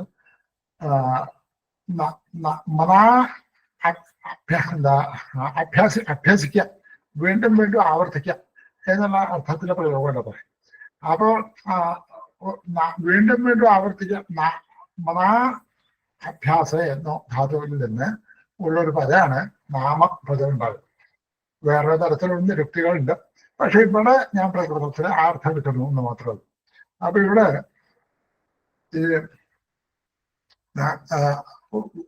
ഈശ്വരന്റെ നാമങ്ങള് ഏത് ഈശ്വരന്റെ ആയാലും വീണ്ടും വീണ്ടും ആവർത്തിക്കുന്നത് തന്നെ ഒരു പുണ്യമാണ്. അങ്ങനെ ആവർത്തിക്കുന്നതോടുകൂടി മനസ്സില് സംശയങ്ങൾ എന്തെങ്കിലും ഉണ്ടെങ്കിൽ ആ സംശയമൊക്കെ ഇല്ലാണ്ട്. അപ്പൊ ആ സംശയം ഇല്ലാതായി കഴിഞ്ഞാൽ തന്നെ അത് പരമ ശ്രേയസ്സിന് കാരണമായി തീരും. ഇങ്ങനെ ഒരു പറയാറുണ്ട്. അപ്പൊ ഇവിടെ ഇനി നാമത്തിന്റെ പ്രാധാന്യത്തിനെ കുറിച്ച് വ്യക്തമാക്കുന്ന അനവധി ഗ്രന്ഥങ്ങള് ഉണ്ട്. പക്ഷെ അതില് ഏറ്റവും പ്രധാനമെന്ന് എനിക്ക് തോന്നിയിട്ടുള്ളത് എന്ന് പറഞ്ഞാൽ നമ്മൾ അതിൻ്റെ അത് എല്ലാം വിസ്തരിച്ച് പറയുന്നില്ല. ഭഗവത് നാമകൗമുദി എന്ന് പറഞ്ഞു. പുരാണങ്ങളിലൊക്കെ ഉണ്ട്. പക്ഷെ ഭഗവത് നാമകൗമുദിയില് മറ്റേ ഈ ലീല പേരിപ്പോ ഓർമ്മ വന്നില്ല. ഭഗവത് നാമകൗമുദി ഗ്രന്ഥകാരന്റെ അദ്ദേഹം അത് ശാസ്ത്രീയമായിട്ടുള്ള രീതിയിൽ ശാസ്ത്ര ഗ്രന്ഥങ്ങൾ പോലെ ഭഗവത് നാമത്തിന്റെ മഹാത്മ്യം പറയുന്ന ഒരു ഗ്രന്ഥമാണ്. അപ്പൊ ഇവിടെ നാമത്തിന് മഹാത്മ്യം, നാമത്തിനെയും യജ്ഞം എന്ന് തന്നെയാണ് പറയുന്നത്. ഭഗവത്ഗീതയിലെ വിഭൂതി യോഗത്തില് ഓരോ വസ്തുക്കളും ഇന്നതില് ഞാൻ ഇന്നതാണ് ഇതൊക്കെ പ്രധാനപ്പെട്ടത് തേജസ്, തേജസ്വികളിൽ വെച്ച് തേജസ്സാണ്. ഇങ്ങനെ ഓരോന്നും വിഭൂതി യോഗത്തില് ഓരോ ഭഗവാന്റെ വിഭൂതികളെ കുറിച്ച് പറയുമ്പോൾ യജ്ഞങ്ങളിൽ വെച്ച് ഞാൻ ജപയജ്ഞമാകുന്നു എന്ന് പറയുന്നു. ജപയജ്ഞമാണ്. അപ്പൊ ജപം ചെയ്യുക എന്ന് പറഞ്ഞാൽ തന്നെ അതൊരു യജ്ഞം തന്നെയാണ്.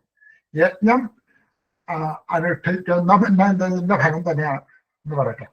അപ്പോൾ യജ്ഞം എന്ന് പറഞ്ഞു കഴിഞ്ഞാൽ അപ്പോൾ എന്താണ് ഭാഷ്യകാരൻ എന്ന് പറഞ്ഞാൽ ഇത് ഭഗവത്പാദര് എന്ന് പറയട്ടെ. ഭാഷ്യകാരൻ തന്നെ എന്ന് പറഞ്ഞാൽ വേറൊരാളില്ല, മറ്റുള്ളവരാരെയും ഭാഷ്യകാരനായിട്ട് കണക്കാക്കിയിട്ടില്ല. 10-40 വ്യാഖ്യാനങ്ങളുണ്ട് എങ്കിലും ഭാഷ്യകാരൻ എന്ന് പറഞ്ഞാൽ ഭഗവത്പാദര്, ശങ്കര ഭഗവത്പാദര് തന്നെ. അദ്ദേഹത്തിന്റെ ഭാഷ്യത്തില് പറയുന്നുണ്ട്, ഈ ഗീതാഭാഷ്യത്തിൽ പറയുന്നു, അഹിംസാദികൾ അല്ലെങ്കിൽ ഹിംസാദികളുടെ ലേശം പോലും ജപയജ്ഞത്തിൽ ഉണ്ടാവുന്നില്ല. അതുകൊണ്ടാണ് ജപയജ്ഞം എന്ന് പറയുന്നത്. ജപം ആണ് ഏറ്റവും ഉത്കൃഷ്ടമായിട്ടുള്ള ഭഗവത് സാന്നിധ്യമുള്ളതായ യജ്ഞം എന്ന് ഭഗവത്ഗീത ഭാഷ്യത്തിൽ പറയുന്നുണ്ട്. പോരാ, ഇനി ഈ ജപയജ്ഞത്തിനെ കുറിച്ച് പറഞ്ഞു.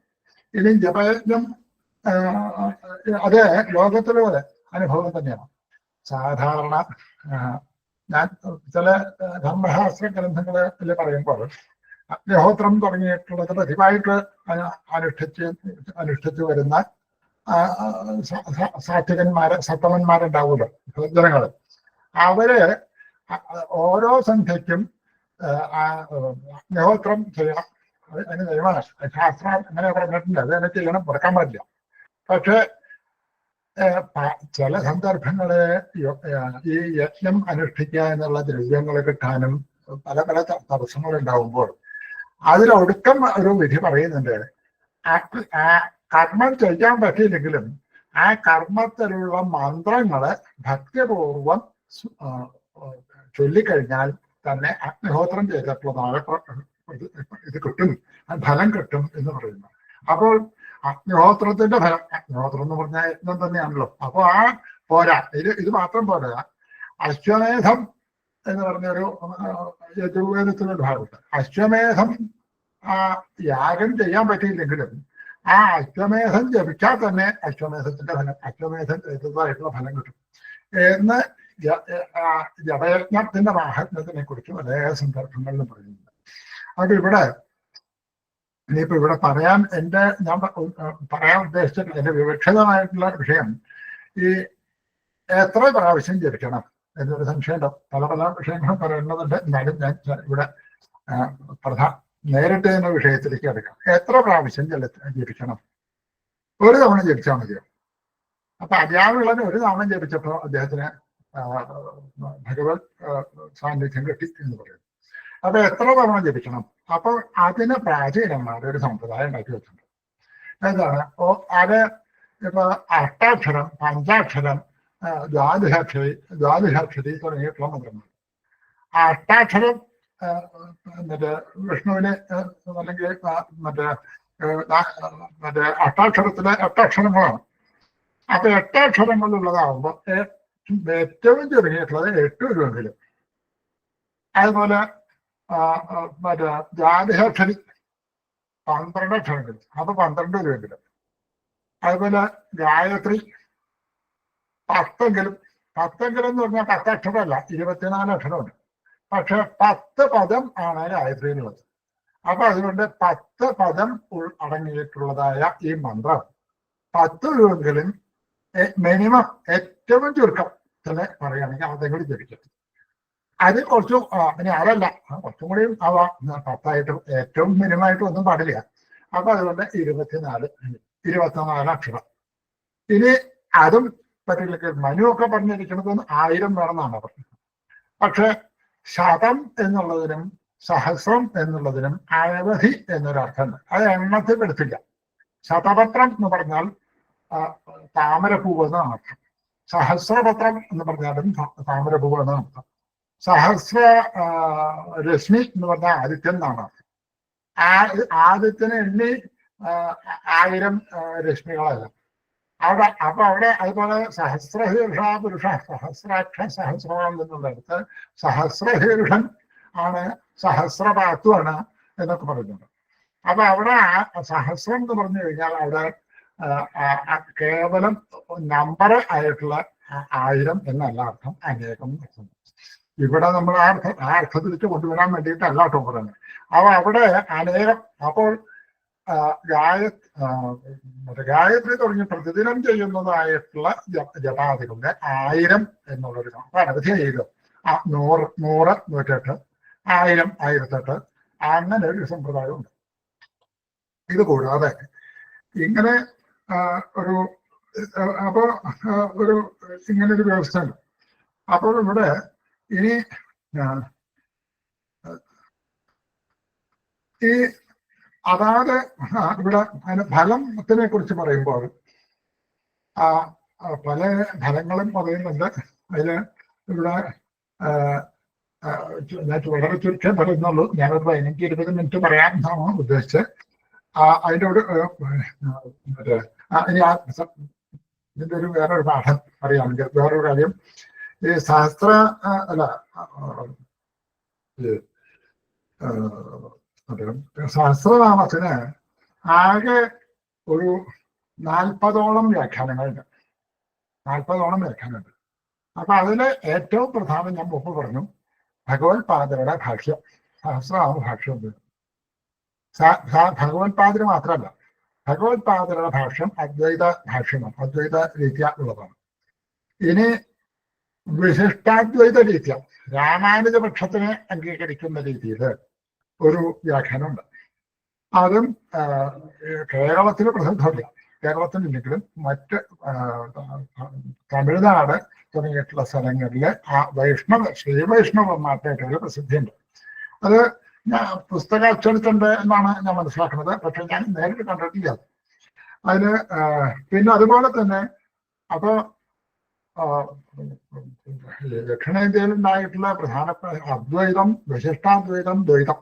ദ്വൈതത്തിന് മാധാചാര്യം, ദ്വൈതപക്ഷം അനുസരിച്ചിട്ടും ഒരു വ്യാഖ്യാനമുണ്ട്. ഇങ്ങനെയൊക്കെ കൂടി നോക്കുകയാണെങ്കിൽ ഏറെക്കുറെ 10-40 വ്യാഖ്യാനങ്ങള് ഉണ്ടത്രേ. എല്ലാം ഒന്നും അച്ചടിച്ചിട്ടില്ല, പലതും സ്ഥിതി ചെയ്യുന്നുള്ളൂ. ഇവിടെ എന്നാൽ പുസ്തകങ്ങളിൽ ചിലത് കാണുന്നത് ഭാരതത്തില് മൊത്ത സഹസ്രനാമത്തിന്റെ ഗ്രന്ഥങ്ങളെ കുറിച്ച് പറയുകയാണെങ്കിൽ 3000 ചില്ലാനം ഗ്രന്ഥങ്ങൾ കിട്ടിയിട്ടുണ്ട്. ഈ പല മൂലവ്യാഖ്യാനം ഇതൊക്കെയായിട്ട് പലത്. ഇത് സംസ്കൃതത്തിലുള്ളത് പറഞ്ഞത്, ആധുനിക മലയാള ഭാഷയിലും അതാത് ദേശഭാഷകളിലും ഒക്കെ വേറെ ഉണ്ട്. ഇങ്ങനെ പലതരത്തിലുള്ള വ്യാഖ്യാനങ്ങളും പലതരത്തിലുള്ള പാഠഭേദങ്ങളും ഉണ്ട്. അവിടെ തന്നെ ഒരു സംശയം, അപ്പോ ഭഗവത്പാദര കേരളീയനാണ് എങ്കിലും പാഠത്തിന്റെ ഭഗവത്പാദരുടെ പക്ഷം അല്ല കേരളീയര് സ്വീകരിക്കാറ് എന്ന് തോന്നുന്നു. ഉദാഹരണം, ഒരു സ്ഥലത്ത് മാത്രമേ ഞാൻ ശ്രദ്ധിച്ചുള്ളൂ എന്നാണ് ശൂരജനേശ്വര എന്നാണ് മറ്റേ ഒരു പാഠം. അതുപോലെ ശൂരജനേശ്വര എന്ന് വേറൊരു പാഠമുണ്ട്. അപ്പൊ ഇവിടെ ഈ 2 പാഠങ്ങളും വരുമ്പോൾ ഇവിടെ ഏതെടുക്കണം എന്നൊരു ഭഗവത്പാദരെ വ്യാഖ്യാനിച്ചത് മറ്റേ അകേരളീയമായിട്ടുള്ള ഒരു രീതിയിലാണ് കണ്ടുവരുന്നത് എന്നാണ് എൻ്റെ. പക്ഷെ ശൂരശൂരദിനേശ്വര എന്നുള്ള പാഠം, ശൗര്യശൂരദിനേശ്വര എന്നുണ്ട്, ശൂരശൂരദിനേശ്വര എന്നുണ്ട്. ഇവിടെ ശൂരശൂരദിനേശ്വര എന്നുള്ള പാഠമാണ് നമ്മളെന്ന് പറഞ്ഞാൽ രണ്ടിനും തെറ്റില്ല. പക്ഷെ കേരളത്തിലെ പ്രചാരം എന്ന് പറയട്ടെ. അതുപോലെ വേറൊരു സ്ഥലത്തും കൂടി ഉണ്ട്, അതിപ്പോ എനിക്കങ്ങനെ കൃത്യം ഓർമ്മ വന്നില്ല. ഏതായാലും കേരളത്തില് കേരളീയമായിട്ടുള്ള പാഠം അനുസരിച്ചിട്ടുള്ള വ്യാഖ്യാനം ഉണ്ട്. അത് വളരെ വിശിഷ്ടമായിട്ടുള്ള വ്യാഖ്യാനമാണ്. ഭഗവത്പാദരുടെ വ്യാഖ്യാനം അതിനെ കുറിച്ച് സൂചിപ്പിച്ചു. ഈ ഇവിടെ കൂടല്ലൂര് നീലകണ്ഠൻ നമ്പൂതിരിപ്പാടിന്റെ ലഘുവിവരണം എന്ന് പറഞ്ഞൊരു വ്യാഖ്യാനം. ആ ലഘുവിവരണം എന്നുള്ള വ്യാഖ്യാനത്തില് ഈ ശൂരശൂരദിനേശ്വര എന്നുള്ള പാഠമാണ് കാണുന്നത്. അപ്പൊ അതുകൊണ്ട് അത് സ്വീകരിക്കണം എന്നല്ല ഞാൻ ഉദ്ദേശിച്ചത്. അങ്ങനെ ഒരു പാഠമുണ്ട് കേരളത്തിൽ. സാമാന്യമായിട്ട് ആ 2 പാഠവും പതിവുണ്ടെങ്കിലും പായണ പൂർവോപദേഹം അനുസരിച്ച് കിട്ടുന്നത് ഈ പാഠം വെച്ചാണ്. അത് ആ പുസ്തകത്തിനോടുള്ള പരിചയം കൊണ്ട് ആയിരിക്കാം. പണ്ടൊക്കെ ഓലകളെ ഗ്രന്ഥം നോക്കിയിട്ടൊക്കെയാണല്ലോ. അപ്പൊ ഇവിടെ ലഘുവിവരണം എന്നാണ് ഗ്രന്ഥത്തിന്റെ പേര്, ആ വ്യാഖ്യാനത്തിന്റെ പേര്. അതിനൊരു പ്രത്യേകത എന്താണെന്ന് വെച്ചാല് വ്യാകരണപരമായിട്ടുള്ള എല്ലാ കാര്യങ്ങളും പറയും. ഭഗവത്പാദരുടെ വ്യാഖ്യാനത്തില് വ്യാകരണ കാര്യങ്ങൾ അധികം പറയില്ല. അദ്ദേഹം വ്യാകരണത്തിന്റെയും അപ്പുറത്താണ് നിൽക്കുന്ന ആളാണ്. അദ്ദേഹം അദ്വൈത രീതി അതിനെയും വ്യാഖ്യാനിക്കുന്നു. ഇവിടെ ഒരു വ്യാകരണം കൊണ്ട് ആ പദം നിഷ്പന്നമായിട്ടുള്ളത് എങ്ങനെ എന്ന് എന്ന് വ്യക്തമാക്കുന്നു. പ്രായേണ ശാസ്ത്രമാത്രഹരവന്മാർക്ക് എന്ന് പറയട്ടെ, അത് തൃപ്തി ഉണ്ടാക്കും എന്ന് പറഞ്ഞാൽ ഈ എങ്ങനെയാ പദം ഉണ്ടായി എന്നുള്ളത് ഒരു വൈയാകരണന്മാർക്കൊക്കെ ലാഭ ഉണ്ടാക്കുന്നതാണ്. അപ്പൊ അതുകൊണ്ട് അങ്ങനെ ഒരു വ്യാഖ്യാനമുണ്ട്. ആ പുസ്തകം നമ്മളുടെ എല്ലാവരുടെയും ഭാഗ്യം കൊണ്ട് ചിന്മയാ മിഷനിൽ നിന്ന് വലിയ നാട്ടിലുള്ള ചിന്മയാ മിഷൻ എന്നുള്ളൊരു സ്ഥാപനത്തിൽ നിന്ന് പ്രസിദ്ധീകരിച്ചിട്ടുണ്ട്. ഇപ്പോൾ കിട്ടുന്നതുണ്ട്. അപ്പൊ അങ്ങനെ ഒരു നല്ല കാര്യം. അപ്പൊ ഇനി ഇവിടെ വേറൊരു വിഷയം, ഈ മറ്റേ ഞാൻ മുമ്പ് തന്നെ പറഞ്ഞിട്ടുണ്ട്, ഈ നാമങ്ങള് ഇപ്പൊ പല നാമങ്ങളും അതിൽ പറഞ്ഞിട്ടുണ്ട്. പക്ഷെ ചിലത് ഗൗണനാമങ്ങളാണ്. ഇപ്പൊ ഉദാഹരണം, ഇപ്പൊ ഏകോ നൈക സവഃ പദമനുത്തമം. അപ്പോ യസ്മൈ നമ തസ്മൈ നമ അനുത്തമ എന്നൊക്കെ നാമങ്ങൾ, പക്ഷേ നാമങ്ങളുണ്ട്. അതുപോലെ പലതും അവിടെ ഇപ്പോ എന്ന് വിചാരിച്ച ഒരാള് വിഷ്ണുവിന്റെ നാമം ജപിച്ചാൽ മതിയില്ല. എന്നാൽ കിം കിം കിം കിം എന്ന് ജപിച്ചു കഴിഞ്ഞാൽ അതിന് അങ്ങനെ പാടില്ല. അത് ആ കിം എന്നുള്ള ശബ്ദം ഏകോ നൈക കിം എന്ന് പറയുമ്പോൾ മാത്രമേ നാമായി തീരുള്ളൂ. അല്ലാണ്ട് അത് അത് ശുദ്ധമായിട്ടുള്ള ജപത്തിന് അത് ഉപയോഗിക്കാറില്ല. അപ്പൊ അതുപോലെ അത് അതുപോലെ വേറെ പല ഇതുങ്ങളുമുണ്ട്. പിന്നെ വേറെ ഒരു കാര്യം അറിയേണ്ട ഒരു കാര്യം എന്താണെന്ന് വെച്ചാല്, ഇപ്പോ ചിലത് മര്യാദമോ വിഷ്ണു എന്നും തേജോ വിഷ്ണു വാസുദേവൻ എന്നുള്ള പദത്തിലേക്ക് വാസുദേവൻ എന്നുള്ളത് 2 or 3 ദിക്കിൽ വരും. ഒരു സ്ഥലത്ത് ഒരു നാമാണെങ്കിൽ അപ്പൊ 1000 വരില്ലല്ലോ. ഇപ്പൊ 3 തരത്തിലുള്ള വിഷ്ണു എന്നുള്ളത് പദം 3 മറ്റേ 2 or 3 ദിക്കിൽ വരുന്നുണ്ട്. മറ്റേ വാസുദേവ ശബ്ദം 3 ദിക്കിലോ വരുന്നുണ്ട്. അപ്പൊ ശബ്ദ ഐക്യം ഇപ്പൊ അവിടെ ശബ്ദഭേദം ഒരേ അർത്ഥത്തില് ഒരേ നാമങ്ങളിൽ തന്നെ പറഞ്ഞു കഴിഞ്ഞാൽ അത് 1000-ൽ ഒരെണ്ണം കുറയില്ലേ. അതുപോലെ വിഷ്ണു എന്നുള്ളത് 2 or 3 ഉണ്ടെങ്കിൽ അതിന് കുറയില്ല. ആ കുറവ് ഇവിടെ വരില്ലേ എന്നാണെങ്കിൽ അങ്ങനെ കണക്കാക്കണ്ട. ശബ്ദയ്ക്ക് അർത്ഥഭേദേന നാമനുക്തത. അതായത് ശബ്ദം ഒന്നാണെങ്കിലും അർത്ഥഭേദമുണ്ട്. ഒരു സ്ഥലത്ത് വാസുദേവൻ എന്നുള്ള ഒരു പദം തന്നെ എടുത്തു പറയുന്നു. അതുപോലെ തന്നെ മറ്റുള്ളതിനും പറയുന്നുണ്ട്. ശബ്ദയ്ക്ക് അർത്ഥഭേദേന നാമനുക്തത. അതായത് ഒരു സ്ഥലത്ത് വാസുദേവ ശബ്ദത്തിന് വസുദേവസ്യ അപത്യം പുമാൻ എന്ന് പറയും. അത് കഴിഞ്ഞാൽ വേറൊരു സ്ഥലത്ത് വാസയാമി സർവം ഭൂത്വാ സൂചൈവാഹിംസുഷേ വാസുദേവസ്തോജ്ഞേയ എന്ന് വേറൊരു തരത്തിലർത്ഥം പറയുന്നു. ഇങ്ങനെ ഒരേ പദം തന്നെ 2 തരത്തിൽ അർത്ഥം പറയുന്നുണ്ട്. അപ്പൊ അതുകൊണ്ട് ആ പുനരുക്തി ആശങ്കിക്കേണ്ടതാകുന്നില്ല. വേറൊരു സ്ഥലത്ത് ഇനി അർത്ഥം എന്നാണ്, പക്ഷെ ശബ്ദം വേറെ. ഇപ്പൊ ഈശ്വരൻ എന്നുണ്ട്, ഈശ്വധാതുകളിൽ നിന്നുണ്ടായതാണ്. രക്ഷിക്കുന്നവൻ എന്നർത്ഥം. ഈശാന പ്രാണോ യഥം പ്രജാപതി എന്നുണ്ട്. അപ്പോ ഈശാനൻ എന്നുള്ള പദത്തിന്റെ അർത്ഥം ഈശ്വരൻ എന്നുള്ള അർത്ഥത്തിലും ഭൂമീശ്വരൻ രാജാവ്, ഭൂമീശാനൻ രാജാവ്. അപ്പോൾ 2 ഒരേ അർത്ഥമല്ലേ? പദം 2 അർത്ഥം എന്ന് ഒരാശങ്ക വരുമ്പോൾ അപ്പൊ അത് ശരിയായോ ഇല്ല എന്ന് വരികയാണെങ്കിൽ അവിടെയും അർത്ഥഭേദം ഉണ്ടെങ്കിലും അർത്ഥം ശബ്ദത്തിന് ഭേദമുണ്ടല്ലോ എന്ന്, അതുകൊണ്ട് അത് സാരില്ല. അത് രണ്ട് അർത്ഥം ഒരേ കാര്യം ഒരാളെ തന്നെ രണ്ട് തരത്തിലും സ്തുതിക്കുക എന്നുള്ളത് നടക്കുന്നുണ്ട്. ഇനി ശബ്ദത്തിനും അർത്ഥത്തിനും ഐക്യം വന്നു കഴിഞ്ഞാൽ അത് ഭക്തിയുടെ ആധിക്യം കൊണ്ട് ചെയ്തതാണെന്ന് വിചാരിക്കണം എന്നൊക്കെ വ്യാഖ്യാതാക്കന്മാരുടെ പ്രതലത്തിലും പറയുന്നുണ്ട്.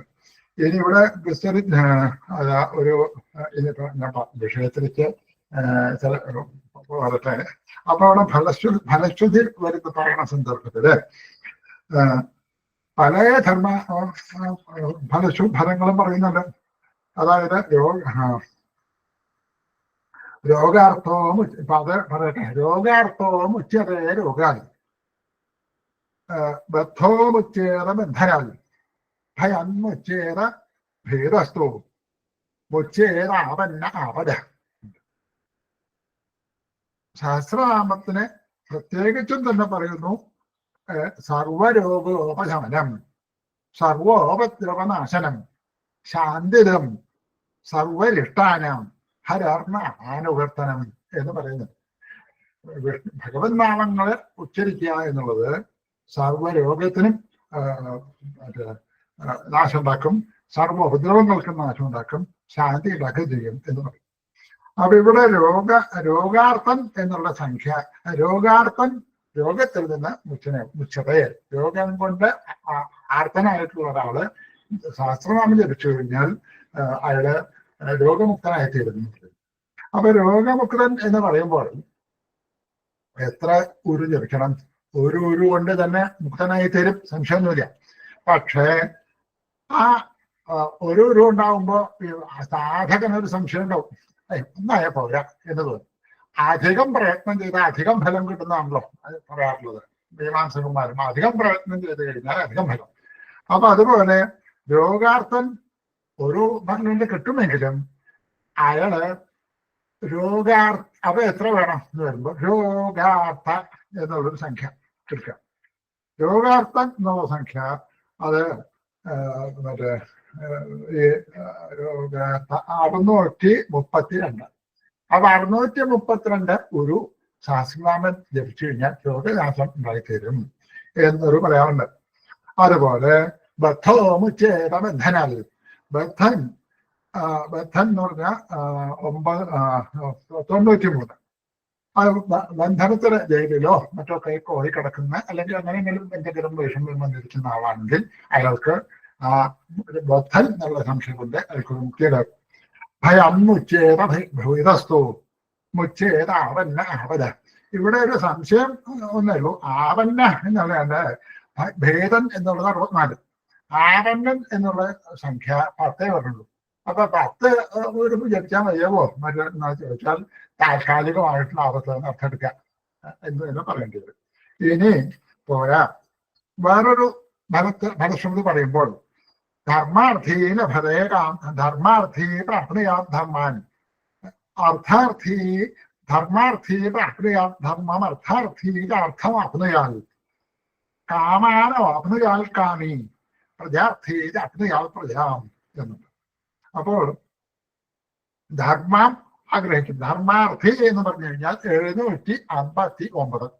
ധർമ്മം ഉണ്ടാകണമെന്ന് ആഗ്രഹിക്കുന്ന ആളെ 759 ഒരു ജപിക്കണം എന്നർത്ഥം. പ്രജാർത്ഥി അതൊക്കെ ഇന്നത്തെ വിഷയത്തിലും അത് ലോകത്തിലെ മറ്റേ വിവാഹാദികൾ കഴിഞ്ഞാലും പ്രജകളില്ലാതെ ബുദ്ധിമുട്ടുന്ന ആൾക്കാരൊക്കെ ഉണ്ട്. അവർക്കൊക്കെ ചെയ്യാവുന്നതാണ്. ഇപ്പൊ ഇദ്ദേഹം പറഞ്ഞ പോലെ പൊതുവായ ഹജാസ് നമ്പൂരിപ്പാട് പറഞ്ഞ പോലെ ഇതും സ്വീകരിക്കാവുന്നതാണെന്ന് നമുക്ക് പരീക്ഷിക്കാവുന്നതാണെന്ന് പറയാം. പ്രജാർത്ഥി എന്ന് പറഞ്ഞാൽ 782.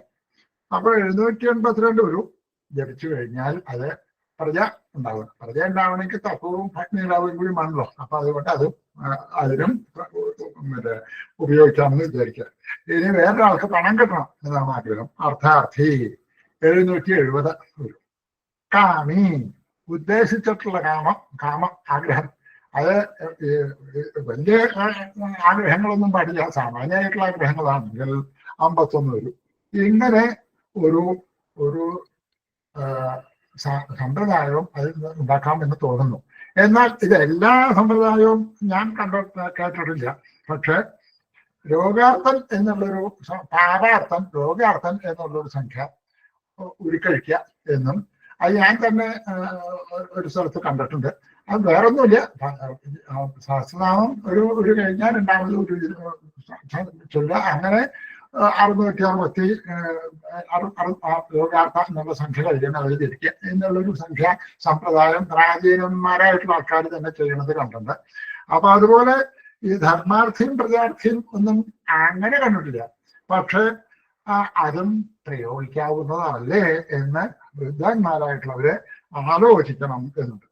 എന്നാൽ ഒരു സംശയം ഉണ്ട്, അവ എല്ലാ ദിക്കിലും ഇത് പറ്റില്ല. വേദാന്തകോ ബ്രാഹ്മണസ്യ ക്ഷത്രിയോ വിജയീ ഭവേത്, ശൂദ്രോ വൈശ്യോ ധനസമൃദ്ധസ്യ ശൂദ്രശുദ്ധേത അർദ്ധകാലി എന്നുണ്ട്. അവിടെ വേദാന്തശാസ്ത്രങ്ങളിലും അത് വേദാന്താദി ശാസ്ത്രങ്ങളില് പ്രാവീണ്യം ഉണ്ടായിത്തീരാൻ ഒരു സംഖ്യ, അതിപ്പോ 3684 അത് ഇതിൽ കാട്ടിട്ടുള്ളത്. ക്ഷത്രിയോ വിജയീ ഭവേത്, വിജയം 184. ധനസമൃദ്ധൻ എന്ന് പറഞ്ഞാൽ 95,790 ഈ ധനസമൃദ്ധി. അത് അവിടെ സ്വീകരിക്കുക എന്നുള്ളത് എങ്ങനെയാണ് പറ്റുക എന്നുള്ളത് നമുക്ക് സമന്വയിപ്പിക്കാൻ കുറച്ചും ബുദ്ധിമുട്ടുകൾ കാണുന്നുണ്ട് ഇവിടെ. പിന്നെ വേറൊന്ന് പറയുന്നത്, അപ്പൊ അവിടെ ഇങ്ങനെ ചില ഉണ്ട്. അപ്പോ പിന്നെ ഞാൻ മുമ്പ് തന്നെ പറഞ്ഞു, അതായത് 10 പദം കൊണ്ട് 10 പദം എന്നുള്ള രീതിക്ക് ഗായത്രി 10 ആക്കി. അഷ്ടാക്ഷരം പഞ്ചാക്ഷരം 5 5 ഉച്ചരിക്കുക എന്നുള്ള ഒരു 5 തവണ തിരിക്കുക എന്ന് ഞാൻ കേട്ടിട്ടില്ല. അങ്ങനെ ഉണ്ടോ സമ്പ്രദായം അറിയില്ല. അത് ഏറ്റവും തന്നെയായിട്ടാണ് സാധാരണ പതിവ്. ഇപ്പോൾ ഈ വക കർമ്മങ്ങള്, അതായത് ഇത്ര ലളിതാ സഹസ്രനാമത്തിന്റെ സൗഭാഗ്യഭാസ്കരം വ്യാഖ്യാനത്തിന്റെ ഒരുക്കം എന്ന് പറയട്ടെ. അവിടെ ഇതുകൊണ്ട് പല പ്രയോഗങ്ങളും പറയുന്നത്, ലളിതാ സഹസ്രനാമത്തിന്റെ പല പ്രയോഗങ്ങളും പറയുന്നത്. അത്തരം പ്രയോഗങ്ങള് ഈ വിഷ്ണു സഹസ്രനാമത്തിനും സമന്വയിപ്പിക്കാമെന്ന് തോന്നുന്നു. അവിടെ പ്രത്യേകിച്ച് പറയുന്നു, ഞാൻ ഇനി അധികം നീട്ടണില്ല, അവിടെ പ്രത്യേകിച്ചും പറയുന്നു, മറ്റേ നിത്യകർമ്മങ്ങള് ചെയ്യാത്തവന് നൈവേദ്യ കർമ്മങ്ങൾ ചെയ്യാൻ അധികാരിയാണ്. അപ്പൊ അതുകൊണ്ട് നിത്യകർമ്മങ്ങൾ അവൻ ചെയ്യണം. എന്നാൽ മാത്രമേ നിത്യകർമ്മം എന്ന് പറഞ്ഞു കഴിഞ്ഞാൽ സന്ധ്യാവന്ദനാദി നിത്യകർമ്മങ്ങൾ എന്ന് പറയും. നൈവേദ്യ കർമ്മങ്ങൾ എന്ന് പറഞ്ഞു കഴിഞ്ഞാൽ ശ്രാദ്ധം തുടങ്ങിയിട്ടുള്ള ഉദാഹരണം പറഞ്ഞു, ശ്രാദ്ധം, കുട്ടികൾക്ക് യാതകർമ്മം, അങ്ങനെയൊക്കെ ഇല്ലേ, അതൊക്കെ ചെയ്യണ അധികാരം ഉണ്ടാവണമെങ്കിൽ നിത്യകർമ്മം ചെയ്തിട്ടുള്ള ആളാണ്. നിത്യകർമ്മവും നൈമിത്തിക കർമ്മവും ചെയ്തവന് മാത്രമേ ഈ കാമ്യകർമ്മങ്ങളായിട്ടുള്ള ഇതുപോലെ രോഗശാന്തി, അതുപോലെ ജയം, ധനസമൃദ്ധി തുടങ്ങിയിട്ടുള്ള ചെയ്യാൻ അധികാരമുള്ളൂ. പോരാ, ഇത് ശുചിയായിട്ട് ചെയ്യണം എന്നും ഒരു സ്ഥലത്ത് പറയുന്നുണ്ട്. ശുചി എന്ന് പറഞ്ഞാൽ തന്നെ മറ്റേ വേണ്ട തരത്തിലുള്ള ശുദ്ധിയോട് കൂടി തന്നെ ചെയ്യണം. നമ്മള് കാര്യം അങ്ങനെയൊക്കെ ചെയ്താൽ ഫലം ഉണ്ടാവും. കാമ്യമായിട്ടുള്ള കർമ്മമാണെങ്കിൽ ശുചിയായിട്ട് തന്നെ ചെയ്യണം എന്നാണ് എനിക്ക് തോന്നുന്നത്, വായിക്കുമ്പോൾ തോന്നുന്നത്. അല്ലാതെ നമ്മൾ ബസ്സിൽ പോകുമ്പോഴോ അല്ലെങ്കിൽ അങ്ങാടി പോകുമ്പോഴോ ഇതൊക്കെ മനസ്സുകൊണ്ട് ജപിക്കാം, അതിന് കുഴപ്പമില്ല. പക്ഷെ അത് ചെയ്യണം എന്നുള്ളത് അത് ആലോചിക്കണം, അതിനെക്കുറിച്ച് എന്താണ് ചെയ്യേണ്ടത് എന്നുള്ളത്. പ്രത്യേകിച്ചും ശുചി ആയിട്ട് ചെയ്യണം എന്ന് ഭാഷ്യത്തിൽ തന്നെ പറഞ്ഞിരിക്കുന്നു.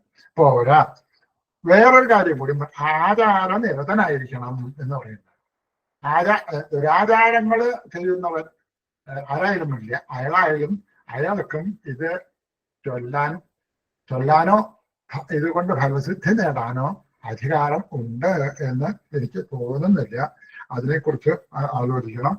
പിന്നെ വേറെ കുറച്ച് വിഷയങ്ങൾ, പിന്നെ നാമാപരാധയുക്താനം നാമാന്യേവഹരഞ്ജകം അവിശ്രാന്തി പ്രയുക്താനി താന്യം അർത്ഥകരാണ് എന്ന് പറയും. നാമാപരാധങ്ങൾ 10 എല്ലാത്തിനും ഞാൻ വിസ്തരിക്കുന്നില്ല, ഒരെണ്ണത്തിനെ മാത്രം പറയുന്നു. സജ്ജനങ്ങളെ നിന്ദിക്കുക. സജ്ജനങ്ങളെ നിന്ദിക്കുമ്പോൾ ഉണ്ടാകുന്ന പാപം പോലും നാമം കൊണ്ട് ഇല്ലാണ്ടായിത്തീരുന്നു എന്ന് പറയുന്നത്. അപ്പോൾ അത്ര നാമാപരാധ ദിശ എന്ന് പറയുന്നുണ്ട്. അപ്പൊ അങ്ങനെ ഈ മുമ്പ് പറഞ്ഞ രീതിയില് ഞാൻ നീട്ടുന്നില്ല, ചുരുക്കി പറയാണ്. ഈ ഭാരതത്തിലെ സഹസ്രനാമജപം കൊണ്ട് സഹസ്രനാമജപം വളരെ പ്രധാനമായിട്ട് ഉള്ളൊരു കാര്യമാണ്. കേരളത്തിൽ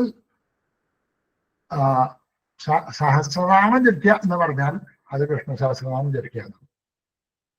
പിന്നീടാണ് ഈ ലളിതാ സഹസ്രനാമത്തിന്റെ പ്രാധാന്യം കുറച്ച് കാണില്ല, അതിനൊക്കെ പ്രാധാന്യമുണ്ട്. പക്ഷെ വിഷ്ണു സഹസ്രനാമത്തിന്റെ ആണ് സാധാരണയായിട്ട് സഹസ്രനാമം ചെല്ലുക എന്ന് പറഞ്ഞു കഴിഞ്ഞാൽ. എന്നാൽ അതുകൊണ്ടുള്ള ഫലസിദ്ധിയും ലോകത്തിലെ അനുഭവം ഉള്ളത് തന്നെയാണ്. ഒരു ചെറിയൊരു ഉദാഹരണം, അത്യന്തം ആസന്ന മരണനായി കിടക്കുന്ന ആൾക്ക് ഇന്നും ലോകത്തിൽ കാണുന്ന ഈ കലികാലത്തും അല്ലെങ്കിൽ ഈ സമയത്തും അത്യന്തം ആസന്നമരണനായി കിടക്കുന്ന ആള് ഐഹിക ബന്ധം വിട്ട് നേരെ അയാൾക്ക് ശരീരത്തിൽ നിന്ന് മുക്തി ഉണ്ടാകുന്നതിന് വേണ്ടി സഹസ്രനാമം ചൊല്ലി തീർത്ഥം കൊടുക്കുക എന്നുള്ള സമ്പ്രദായമുണ്ട്. അത് പലതും അത് അനുഭവത്തിലും ശരിയായിട്ട് തന്നെയാണ് കാണുന്നത് എന്ന് മാത്രം പറഞ്ഞുകൊണ്ട് ഇതില് ഇങ്ങനെയുള്ള ചില വിഷയങ്ങളുണ്ട് എന്നും ഒന്ന് സൂചന മാത്രം തന്നുകൊണ്ട് ഞാൻ നിർത്തുന്നു. എല്ലാവർക്കും നമസ്കാരം. വളരെ സന്തോഷം, വളരെ വിശദമായിട്ട് ശർമ്മജി. പറഞ്ഞോളൂ സജിജി. നമുക്ക് ചോദ്യങ്ങൾ എന്തെങ്കിലും ഉണ്ടെങ്കിൽ ഇപ്പോ ചോദിക്കാനുള്ള അവസരം ഉണ്ടല്ലോ അല്ലെ? ചോദ്യങ്ങള് ഇപ്പോ എന്തായാലും 9 മണിയായി. നമുക്ക് ചോദ്യോത്തരങ്ങൾ ആയിട്ട് എന്തെങ്കിലും ഇപ്പൊ പല വിഷയങ്ങളും മാഷിന് അത് എല്ലാം സൂചിപ്പിക്കുകയുണ്ടായി. അപ്പൊ അതില് നമുക്ക് ഒരു ചോദ്യോത്തര രീതി എന്നിപ്പോ വേണ്ടിയില്ല എന്നാണ് തോന്നുന്നത്.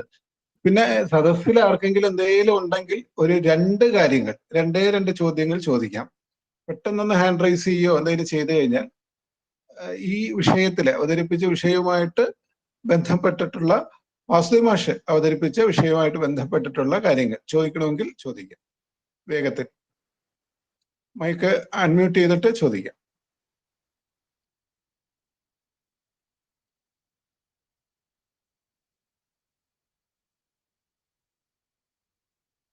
മറ്റൊന്നും ഇല്ലാന്ന് തോന്നണു. നമുക്ക് തന്ത്രദേഹമായിട്ട് സംസാരിച്ചപ്പോൾ പ്രത്യേകിച്ചും പ്രതിഭ നമ്പൂതിരിപ്പാട് സൂചിപ്പിച്ച ഒരു കാര്യമുണ്ട്. നമ്മൾ ഇത്തരത്തിലുള്ള സഹസ്രനാമത്തിന്റെ വിശദമായിട്ടുള്ള പഠനവും സെമിനാറുകളും ചർച്ചകളും എല്ലാം പൂർത്തിയാകുമ്പോൾ, ഇതിന്റെ സമർപ്പണ സമയമൊക്കെ ആകുന്ന സമയത്തേക്കും നമ്മൾ ഇതിന്റെ ഒരു വലിയൊരു ശേഖരം തന്നെ നമ്മുടെ കയ്യിൽ ഉണ്ടാവണം. അപ്പൊ അതെല്ലാം പിന്നീട് ഇപ്പോ വാസുദേവ മാഷിനെ എന്നായാലും ശരി, നമ്മുടെ ഹരിദാസ് നമ്പൂതിരിപ്പാടിനെ എന്നായാലും ശരി, ഇങ്ങനെയുള്ള എല്ലാവരും അതിനു വേണ്ടിയിട്ടുള്ള കുറിപ്പുകൾ നമ്മൾ ശേഖരിച്ച് അത് ക്ഷേത്രത്തിന്റെ രീതിയിൽ തന്നെ അത് സമാഹരിച്ച് അതൊരു റെഫറൻസ് ആക്കി മാറ്റണം എന്നുള്ള ഒരു ആഗ്രഹം കൂടെ പറഞ്ഞിട്ടുണ്ടായിരുന്നു. അപ്പൊ അതെല്ലാം കാരണം ഇപ്പോഴ് നമ്മുടെ പൊതുവാമന ഹരിദാസ് നമ്പൂതിരിപ്പാടിന്റെ തന്നെ ചില നെറ്റ്വർക്ക് പ്രശ്നം കാരണം നമുക്ക് വ്യക്തത ഇടയ്ക്കിടയ്ക്കൊന്ന് ശബ്ദങ്ങൾ അങ്ങോട്ടും ഇങ്ങോട്ടും പോണ്ടായിരുന്നു. അതുപോലെ തന്നെ അദ്ദേഹം ഈ നക്ഷത്രങ്ങൾക്ക് ഓരോ നക്ഷത്രക്കാരിനെ ജപിക്കുക എന്നൊക്കെ പറഞ്ഞപ്പോൾ കുറെ പേരൊക്കെ ചോദിച്ചിട്ടുണ്ടായിരുന്നു.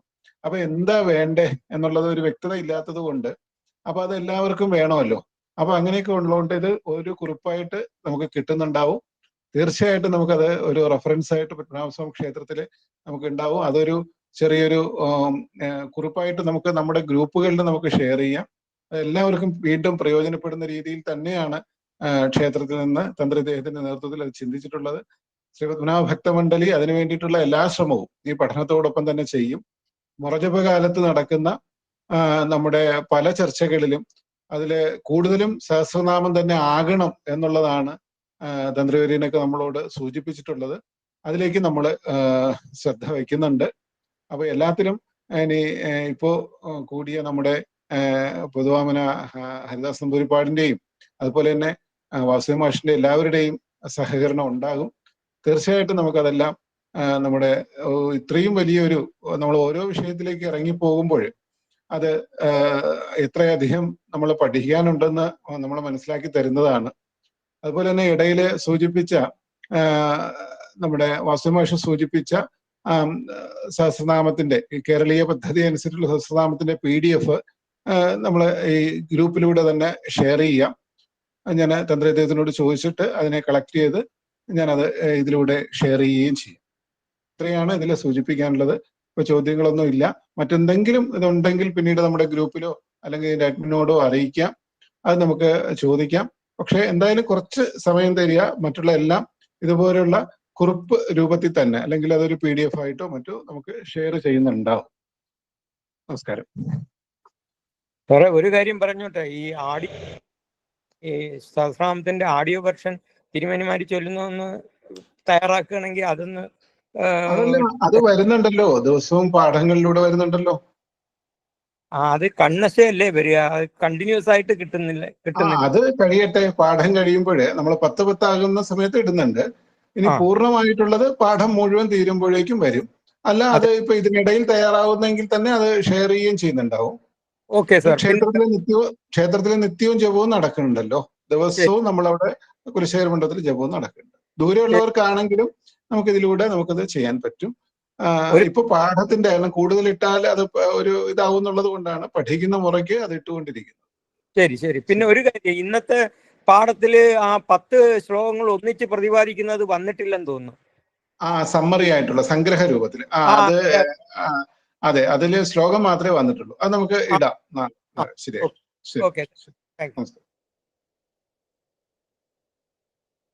ഇന്നത്തെ സെമിനാറിന്റെ നന്ദി പ്രകാശിപ്പിക്കുന്നതിനായിട്ട് ശ്രീമതി നിർമ്മല ബി അവരെ ക്ഷണിക്കുന്നു. അതിനുശേഷം ശാന്തി മന്ത്രത്തോടുകൂടി നമുക്ക് ഈ സെമിനാർ പൂർത്തിയാക്കാം. നമസ്കാരം. ശ്രീ വിഷ്ണു സഹസ്രനാമ ജപത്തിന്റെ മഹത്വത്തെക്കുറിച്ചും പ്രാധാന്യത്തെക്കുറിച്ചും ലോകത്തിന്റെ നാനാഭാഗങ്ങളിലേക്ക് എത്തിക്കുക എന്ന മഹത്തായ ഉദ്ദേശ ലക്ഷ്യത്തോടുകൂടി ആരംഭിച്ച ഒരു ഓൺലൈൻ സെമിനാറിന്റെ 4ാമത്തെ സമ്മേളനമാണ് ഇന്നിവിടെ ഇപ്പോൾ നടന്നത്. വിഷയാവതരണം കഴിഞ്ഞു. ഇനി ഭക്തമണ്ഡലിയുടെ പേരിൽ ഇതിൽ ഭാഗഭാക്കായ എല്ലാവർക്കും നന്ദി അർപ്പിക്കുക എന്നുള്ളതാണ് അടുത്ത ഒരു ഘട്ടം.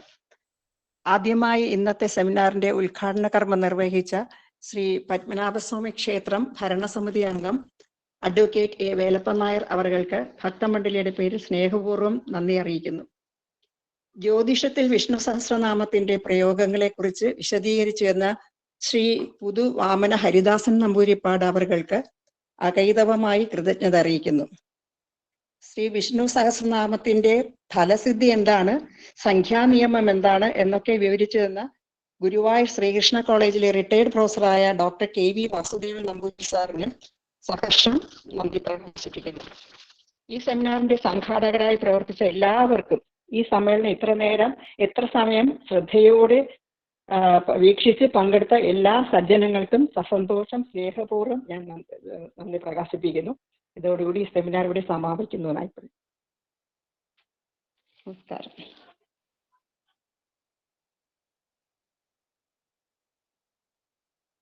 ഹലോ, ശാന്തി മന്ത്രം ചൊല്ലിക്കൊള്ളു. സർവേ ഭവന്തു സുഖിനഃ, സർവേ സന്തു നിരാമയാ, സർവേ ഭദ്രാണി പശ്യന്തു, മാ കശ്ചിത് ദുഃഖഭാഗ് ഭവേത്. ഓം ശാന്തി ശാന്തി ശാന്തി. ഹരി ഓം. ശ്രീ ഗുരുഭ്യോ നമഃ. എല്ലാവർക്കും ശുഭരാത്രി. Good night. ശുഭരാത്രി.